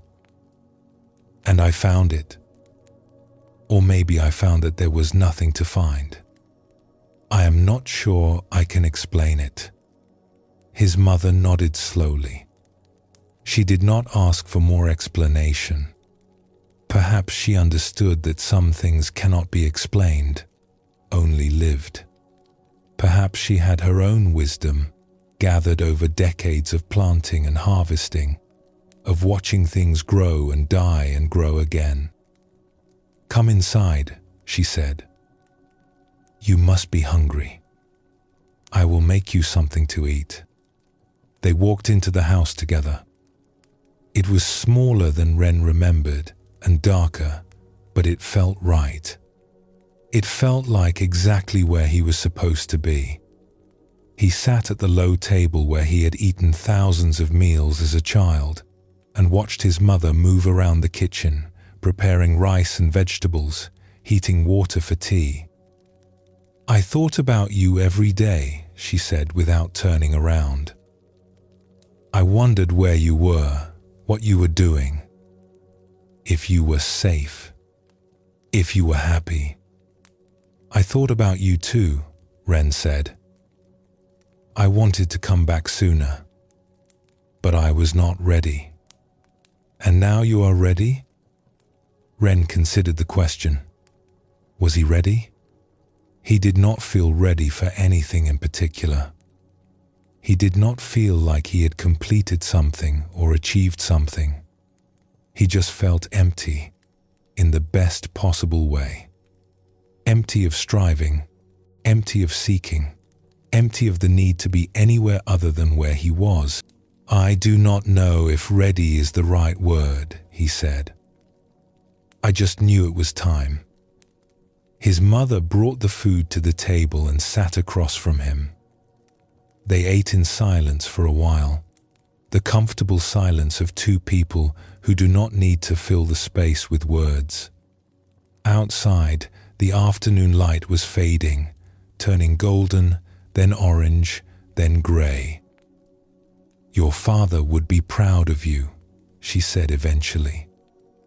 Ren felt something move in his chest, a wave of emotion that rose and fell like breath.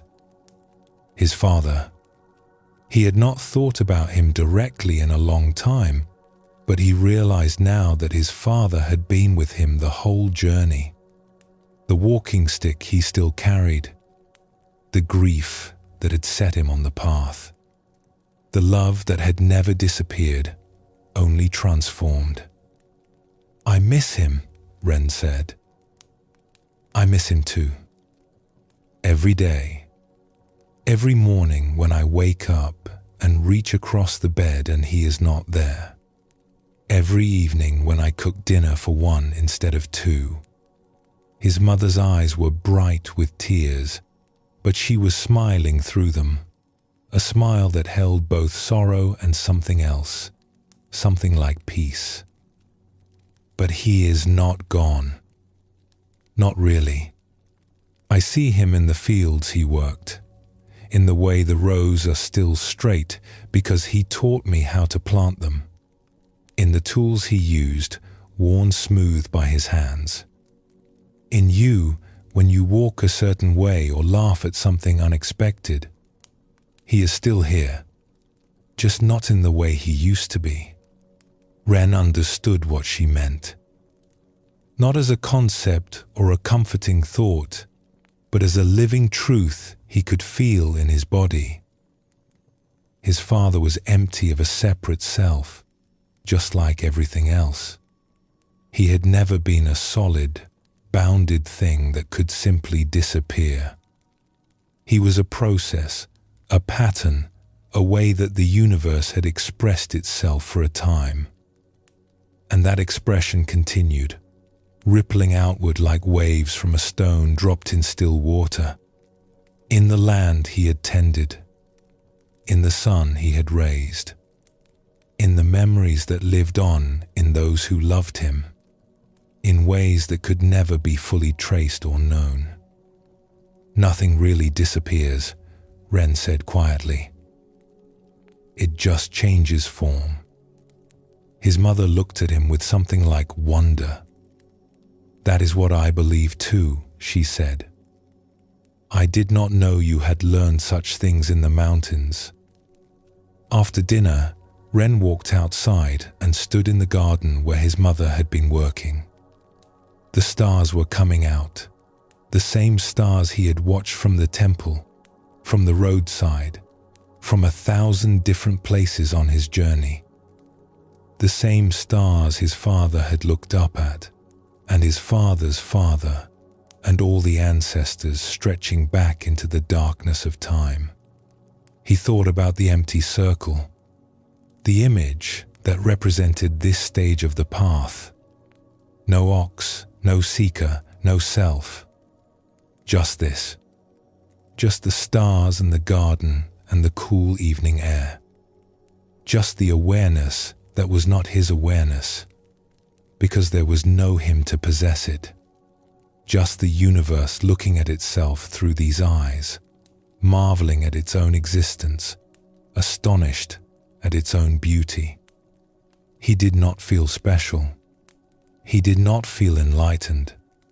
He did not feel like someone who had achieved something remarkable. Those feelings would have required a someone to feel them, and that someone had grown very quiet, very transparent, almost invisible. He just felt empty, wonderfully, peacefully, completely empty. And in that emptiness, everything was present. His mother in the house behind him, washing the dishes from their dinner. His father in the soil beneath his feet, in the vegetables they had eaten, in the love that continued to flow between mother and son. The temple in the mountains, the monks sitting in meditation as the night deepened. Master-son, probably watching these same stars rise over the pine trees. All of it here, All of it now, all of it one seamless whole without edges or boundaries. He took out his flute and raised it to his lips. But he did not play. He just held it there, feeling the smooth bamboo against his fingers, feeling the night air on his face, feeling the emptiness that was not empty at all. There was nothing to express, nothing to add to this moment. It was already complete. He lowered the flute and simply stood there, breathing, being, disappearing into the vast silence that held everything. The eighth stage is sometimes called the Great Death in Zen. It is the death of the self, the final letting go of the illusion that we are separate beings moving through a separate world. This death is not sad or frightening when it is actually experienced. It is a relief, like setting down a heavy weight we did not know we were carrying. It is the laying down of a burden we have carried our whole lives without knowing we were carrying it. The Buddha taught that clinging to a sense of self is the root of all suffering.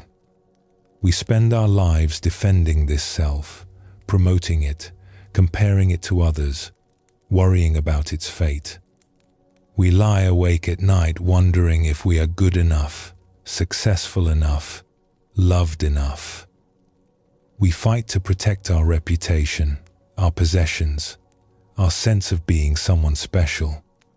And all this effort is based on a misunderstanding. The self we are defending does not exist in the way we think it does. It is a story we tell ourselves, a collection of memories and habits and beliefs that we mistake for a solid, continuous thing. When this is seen clearly, not just understood but seen with the whole of one's being, the self becomes transparent. We can still function in the world. We still have a name, a history, a personality. People still recognize us on the street and call us by our names. But we no longer take it so seriously. We no longer believe it is the whole truth of who we are. We have seen the empty circle, and we know that we are that emptiness, expressing itself temporarily as this particular form, this brief dance of atoms and awareness. This is not a state to achieve or a place to arrive. It is the ground that was always beneath our feet, the sky that was always above our heads. We recognize that we have always been empty, and that this emptiness is the source of everything, the womb of the universe, the mother of all forms. The empty circle holds everything, your joys and sorrows, your seeking and finding, your life and death, all of it arising from emptiness, dancing for a while in the light of awareness, returning to emptiness when its time is done. Nothing is lost. Nothing is gained. Everything is exactly as it has always been, perfect and complete, needing nothing added, nothing taken away. Rest here in the empty circle. Let yourself dissolve into what you have always been. There is nothing to fear. There is nothing to hold on to. There is only this, vast and silent and infinitely full. The empty circle that is also the fullest thing in the universe. Pause for a moment before we continue together into the final stages of this pathless path.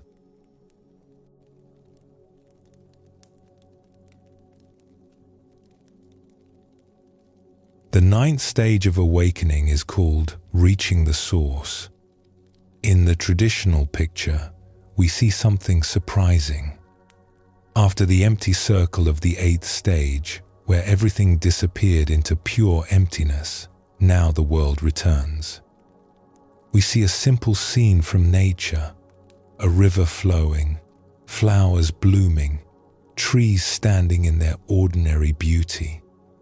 No person, no ox, no seeker.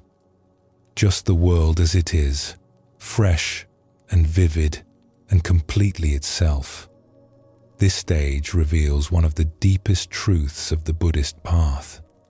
The source we have been seeking is not somewhere else. It is not hidden behind the world or above it or beyond it. The source is right here, in the ordinary unfolding of things as they are. The river flowing is the source. The flowers blooming are the source. This moment, exactly as it is, with nothing added and nothing taken away, is the source. In the earlier stages of the path, we learn to see through the illusion of solid, separate things. We discovered emptiness, the vast openness that underlies all phenomena. This was a crucial insight, a necessary step on the journey. But if we stop there, if we cling to emptiness as the final truth, we have not yet completed the path. The Buddha's teaching is not that the world is empty and therefore unreal. It is that the world is empty and therefore miraculous. Because things have no fixed, separate essence, they can arise at all. Because everything is interconnected, everything is possible. Emptiness is not the negation of form. It is the womb from which all forms are born. The great Buddhist text, called the Heart Sutra, puts it simply: form is emptiness, and emptiness is form. In the 8th stage, we realized the first part of this teaching. We saw that form is emptiness, that all things are without inherent existence, that even the self we took to be so solid is transparent and groundless. This was the great death, the dissolution of the seeker into the vast empty circle. But now, in the 9th stage, we realize the second part. Emptiness is form. The void is not void. It is full, overflowing, bursting with life. The source we sought is pouring itself out in every direction, becoming rivers and mountains and clouds and people, becoming this very moment in all its ordinary wonder. There is a famous Zen saying about the stages of practice. Before I studied Zen, mountains were mountains and rivers were rivers. While I was studying Zen, mountains were no longer mountains and rivers were no longer rivers. But after I had studied Zen for many years, mountains were once again mountains and rivers were once again rivers. This saying captures the journey we have been on. In the beginning, we took the world at face value. Mountains were just mountains, solid and obvious. Then we began to see through them. We discovered their emptiness, their lack of inherent existence. Mountains became strange, transparent, almost dreamlike. But now, having passed through emptiness, we return to the ordinary. Mountains are mountains again. But this is not the same as the beginning. Now we see them with new eyes. We see them as the expression of the source, as emptiness taking form, as the sacred showing up as the ordinary. The Zen master, who spoke those words about mountains and rivers, was pointing to something that cannot quite be put into language. The third seeing is not the same as the first seeing, even though they look identical from the outside. The first seeing was naive, unconscious, taking things for granted. The third seeing is awake. It knows that mountains are empty, and precisely because of this, it can appreciate them fully. It knows that rivers are without inherent existence, and precisely because of this, it can marvel at their flowing. In this stage, we stop seeking altogether. Not because we have given up, but because we have found what we were looking for. Or rather, we have discovered that what we were looking for was never lost. It was here all along, hiding in plain sight, showing itself in every breath, every bird song, every falling leaf. We were searching for the source while standing in the middle of it. We were asking where home is while sitting in our own living room. The Buddha, after his enlightenment, was asked what he had attained. He replied that he had attained nothing at all. This seems like a strange answer from someone who had just achieved the highest goal of the spiritual path. But it is the truest answer he could give. There is nothing to attain because the source is already here. There is nothing to become because we already are what we seek. The whole journey of awakening is really a journey of recognition, of seeing what was always present, of waking up to the miracle of ordinary existence. This is why the 9th stage shows us a scene from nature rather than a spiritual symbol or a meditating figure. The river does not need to practice meditation. The flowers do not need to attain enlightenment. They are already expressing the source perfectly, just by being what they are. They do not question their existence or wonder if they are doing it right. They simply flow, simply bloom, simply are. And so are we, if we could only see it. Our very confusion is the source. Our seeking is the source. Even our suffering, even our mistakes, even our darkest moments are the source taking form, the emptiness expressing itself in yet another way. This does not mean that the path was unnecessary. We needed to make the journey. We needed to search and struggle and surrender. We needed to catch the ox and tame it and ride it home and let it go. Without the journey, we would not have the eyes to see what was here all along. A person who has never left home does not know what home means. A person who has never been lost cannot understand the joy of being found. The journey gives us the capacity to appreciate what was always present. The poet T.S. Eliot wrote that the end of all our exploring will be to arrive where we started and know the place for the first time. This is what happens in the 9th stage. We arrive where we started. We see the ordinary world we have always lived in, the same world we tried so hard to escape or transcend. But now we know it. Now we recognize it as the source itself, endlessly expressing itself, endlessly offering itself, endlessly being born in each moment. There is a story about a Zen master who was asked what he did before enlightenment. He said, "I chopped wood and carried water." "And what do you do after enlightenment?" "I chop wood and carry water." The student was confused.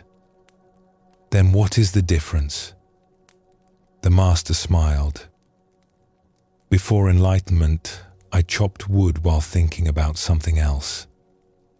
After enlightenment, I just chop wood. This is the simplicity of the 9th stage. We are no longer somewhere else in our minds. We are no longer waiting for life to begin or hoping for something better to arrive. We are here, fully here, and we discover that here is exactly where we always wanted to be. The days settled into a quiet rhythm. Ren woke each morning before dawn, as he had at the temple. He would sit in the small room that had been his as a child, watching the darkness slowly give way to grey, then to the soft colors of sunrise. He did not call it meditation anymore. He did not call it anything.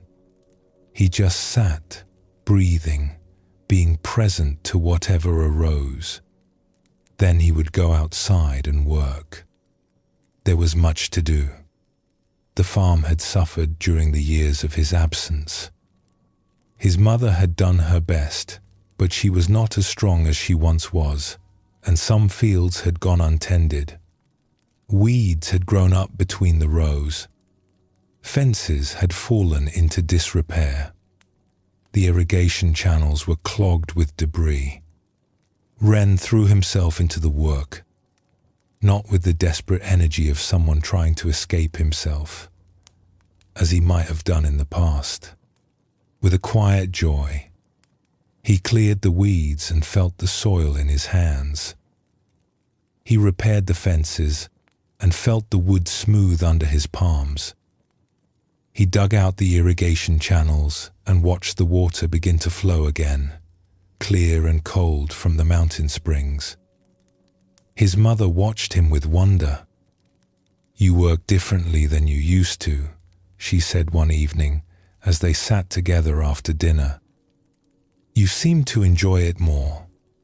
Ren considered this. "I used to think work was something to get through," he said.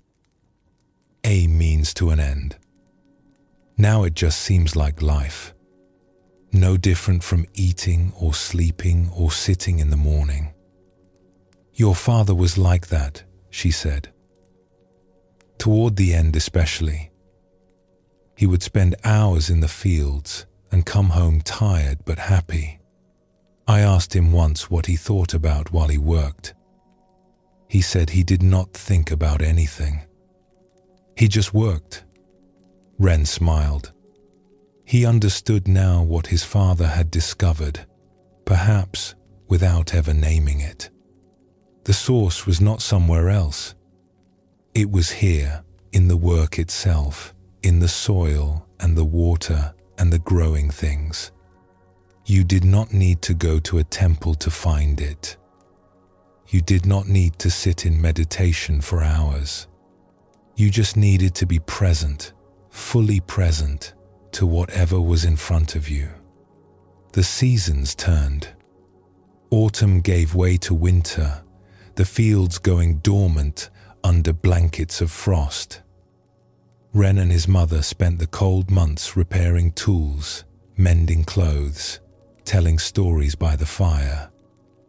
She told him about his father as a young man, how they had met, how he had courted her with wildflowers and clumsy poems.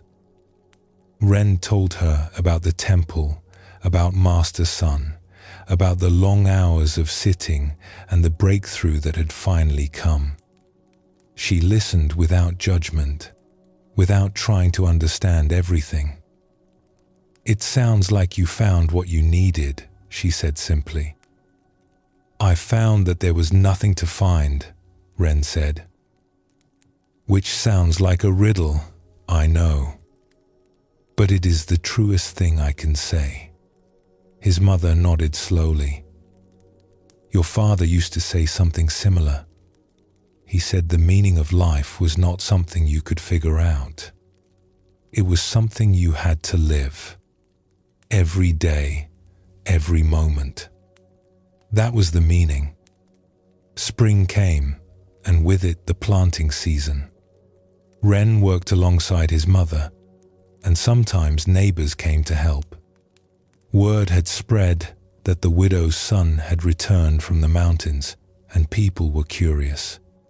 Some asked him directly what he had learned at the temple.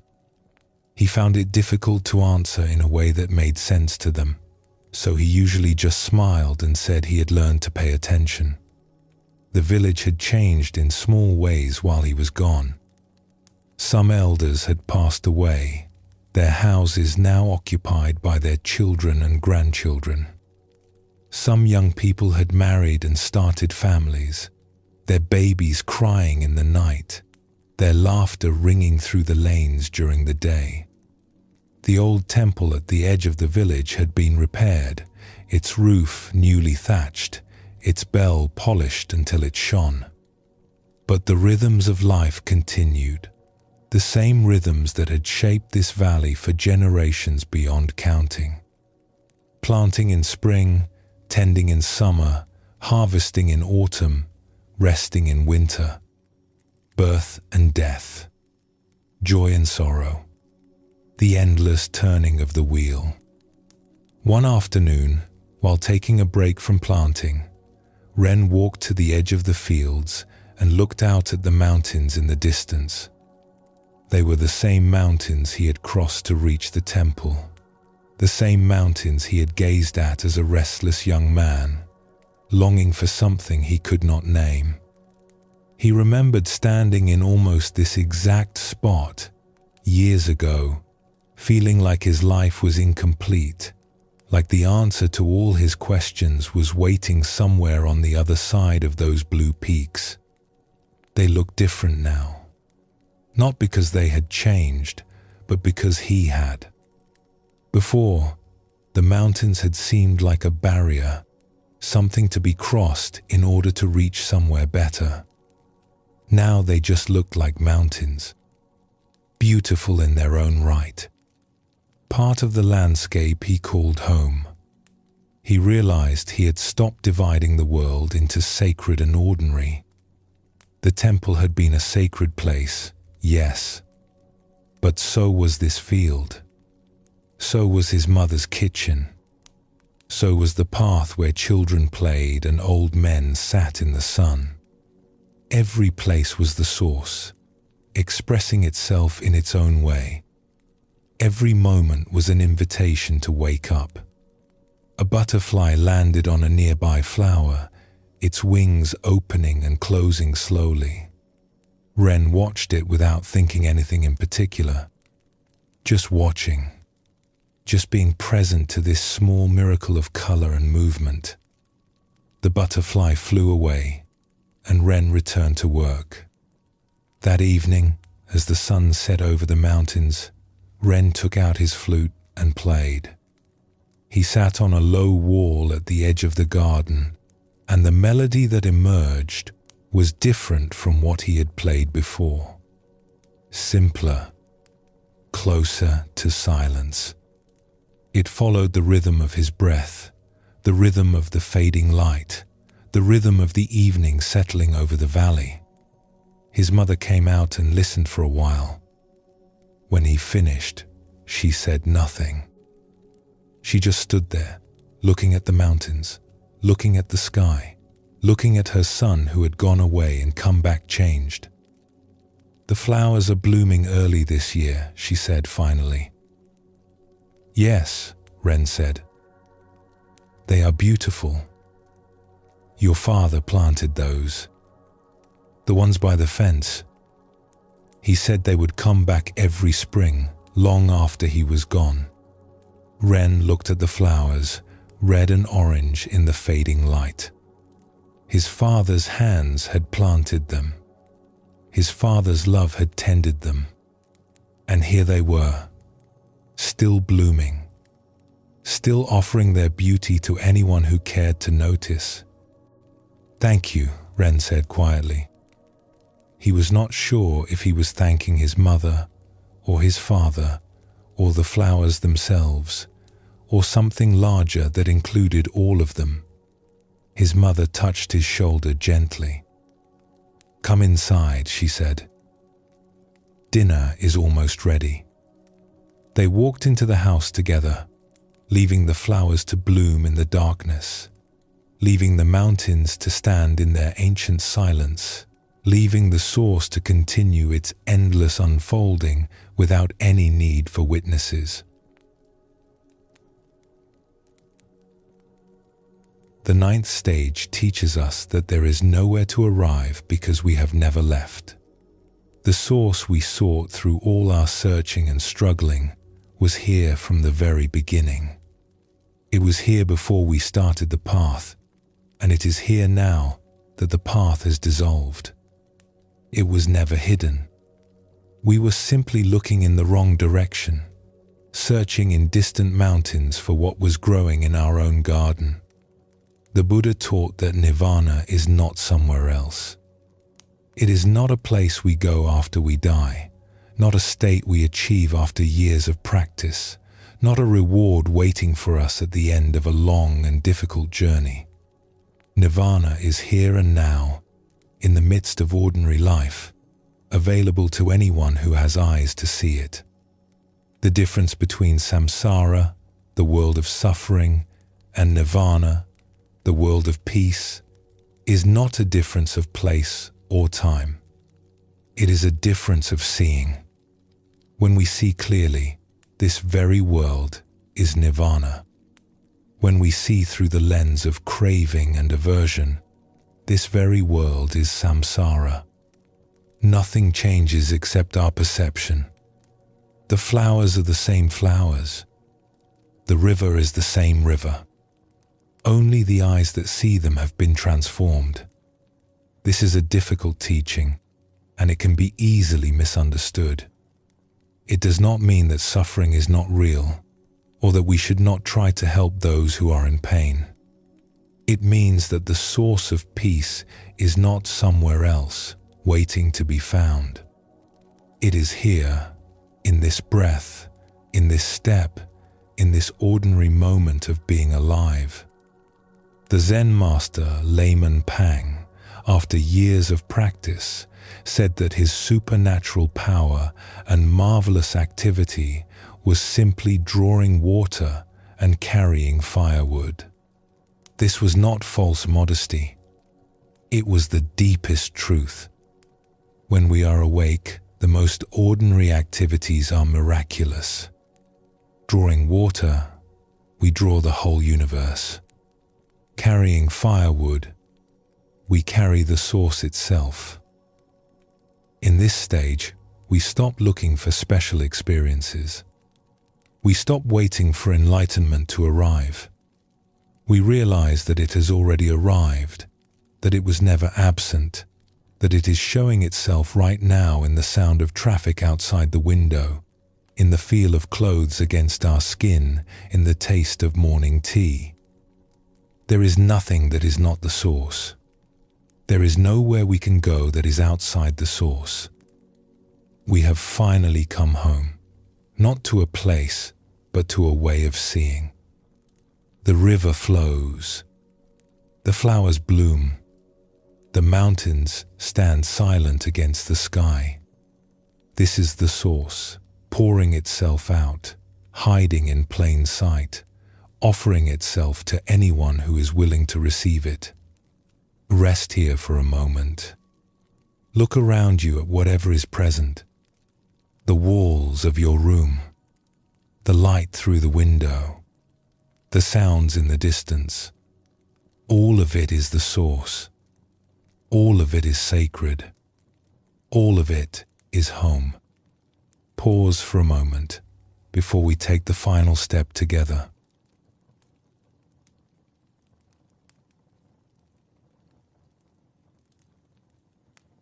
The 10th and final stage of awakening is called return to society.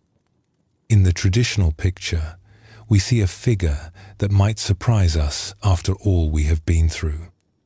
It is not a serene monk in robes, not a sage sitting in perfect meditation. It is an ordinary person, perhaps a bit ragged, barefoot and simple, walking into a village with a warm smile. In some versions of the picture, this figure carries a sack over one shoulder, ready to offer gifts to whoever they meet. They are entering the marketplace, mingling with the people of the world. This is how the path of awakening ends. Not in retreat from the world, but in full engagement with it. Not in transcendence above ordinary life, but in complete immersion within it. The seeker who began the journey lost and confused has become someone utterly simple, utterly present, utterly available to whatever life brings. The Buddha himself modeled this return. After his enlightenment under the Bodhi tree, he did not remain in solitary bliss. He got up, walked back into the world, and spent the remaining 45 years of his life teaching, helping, and being with people from all walks of life. Kings and beggars, scholars and farmers, saints and sinners. He met them all with the same open presence. He did not hold himself above anyone. He did not claim special status. He simply offered what he had found to anyone who was ready to receive it. This is the final fruit of awakening. A life lived in service, not from obligation or duty, but from the natural overflow of compassion that arises when the self has become transparent. When we no longer defend and protect a separate self, we naturally turn toward others. Their suffering becomes our concern. Their joy becomes our joy. The boundaries that once divided us from the world have dissolved, and what remains is love, simple and unconditional, flowing wherever it is needed. Zen tradition speaks of this stage through the image of Hote, the laughing Buddha. Hote was not a monk in a monastery. He was a wanderer, a bit eccentric, who roamed from village to village with his sack of gifts, playing with children, laughing with shopkeepers, bringing joy wherever he went. He did not preach or teach in any formal way. His very presence was the teaching. His laughter was the Dharma. People felt lighter just being around him, without knowing why. This is what it means to return to society.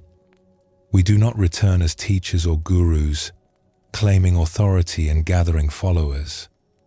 We return as ordinary people, indistinguishable from anyone else, yet somehow carrying a quality of presence that touches those around us.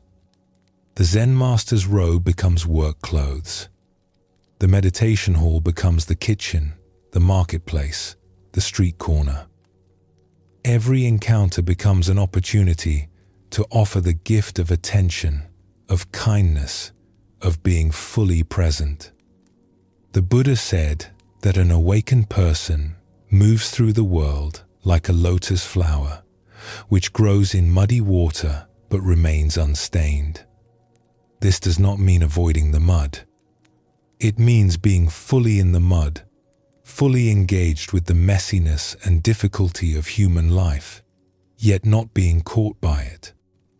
We can be with suffering without being overwhelmed. We can face conflict without losing our peace. We can encounter hatred and respond with compassion, not because we are trying to be spiritual, but because compassion has become our natural response. There is a teaching in Zen about the difference between a person on the path and a person who has completed it. The person on the path is still working on themselves, still trying to improve, still efforting towards some goal. The person who has completed the path has nothing left to work on. They are simply themselves, fully and completely, without pretense or agenda. They have become, as the Buddha said, like little children. This comparison to children appears in many wisdom traditions. Children are simple. They do not calculate or strategize. They respond to each moment freshly, without the burden of past and future. They laugh easily and cry easily and move on easily. They are not trying to be anything other than what they are. This simplicity, this naturalness, this freedom from self-consciousness is what we return to in the 10th stage. Not a childishness that avoids responsibility, but a childlikeness that meets life with wonder and openness. Years passed. Ren's mother grew older, and eventually, peacefully, she died. He buried her beside his father, in the small cemetery at the edge of the village where generations of his family rested. He stood by the grave and felt the sorrow move through him like weather, like clouds passing across the sky. He did not resist it. He did not cling to it. He simply let it be what it was, and in time, it softened into something gentler, something that felt more like gratitude than grief. He continued to work the farm, though he needed less now that he was alone. He grew vegetables and shared them with neighbors. He kept the irrigation channels clear so that water flowed to everyone's fields. He mended fences, not just his own, but anyone's that needed mending. He became known in the village as someone you could count on, someone who would show up when help was needed, someone who seemed to have all the time in the world. Children loved him. They would find him in the fields or by the river and ask him to play, and he always said yes. He would make them toys from sticks and leaves, tell them stories he half remembered and half invented, chase them through the lanes until everyone collapsed laughing. Their parents watched with a mixture of amusement and something like wonder. There was something about Ren that they could not quite name.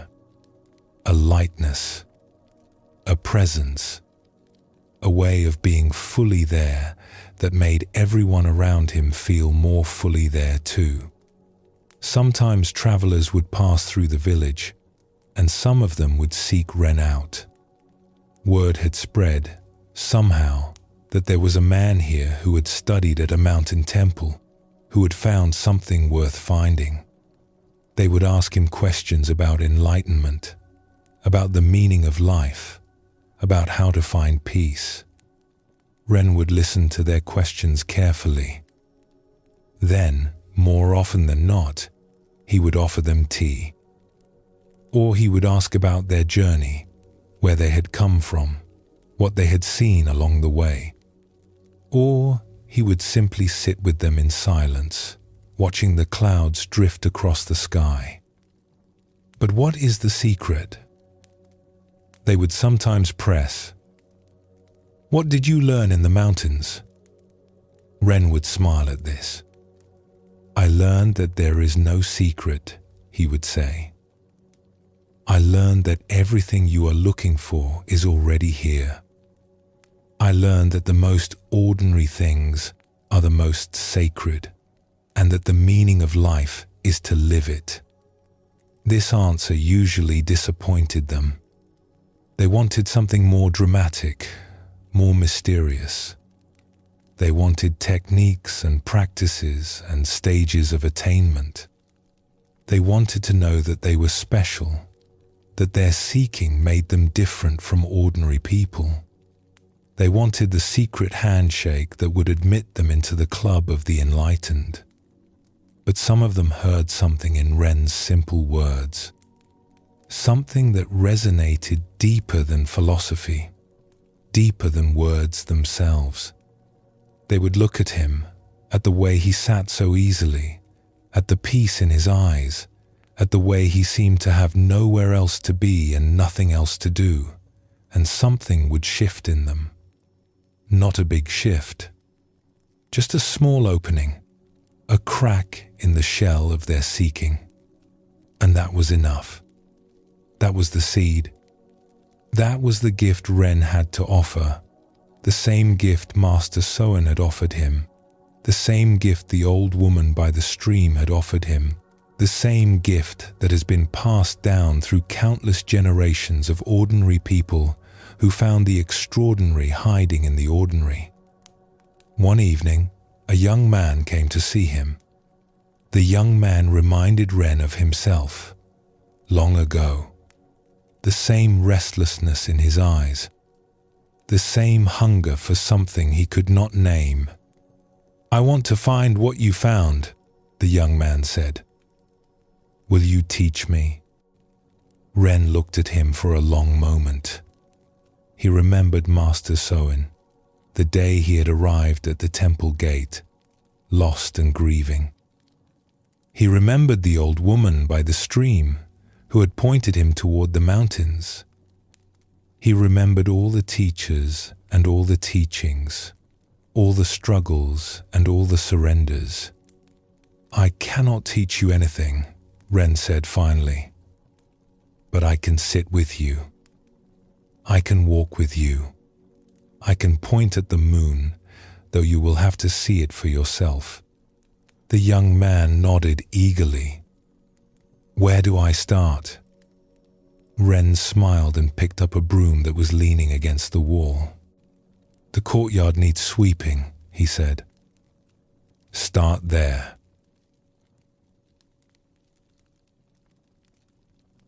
The 10th stage has no ending because it is not a stage at all. It is simply life, lived fully, offered freely. The one who returns to society does not think of themselves as awakened or enlightened. Those words have lost their meaning. There is just this moment, this person in front of them, this task at hand. There is just the endless opportunity to be kind, to be present, to be of service. The Buddha was once asked to summarize his teaching in a single phrase. He said, "I teach suffering and the end of suffering." But by the 10th stage, even this teaching has been absorbed and released. There is no more teaching, no more learning, no more path. There is just a person walking through the world with empty hands and an open heart, meeting each moment as it comes. Zen master Yunmen said, "Every day is a good day." This is the spirit of the 10th stage. Not because every day is pleasant or easy, but because every day is an opportunity to wake up, to give, to love, even difficult days. Even days of loss and pain. Every day is a good day because every day is life offering itself to us, and we are finally simple enough to receive it. The journey that began with confusion and longing ends with simplicity and peace. The seeker who searched so desperately for the ox discovers that they have become the ox, or rather, that they were always the ox, that there was never any separation. And now, having nothing left to seek, they are free to give, free to serve, free to walk into the marketplace with a smile and a sack of gifts, bringing joy to everyone they meet. This is the completion of the path. Not an ending, but a beginning. Not an achievement, but a release. The 10 stages of awakening lead us back to where we started, to ordinary life, to this moment, to here and now. And we discover that here and now is the most extraordinary place in the universe. It always was. We just needed to take the long journey to find out. The path is complete, and the path continues. Every step you take is the path. Every breath you breathe is the teaching. Every person you meet is the Buddha, waiting to be recognized. Go gently. Go simply. Go with an open heart. Sleep well, and thank you for joining us here at Sleepy Monk.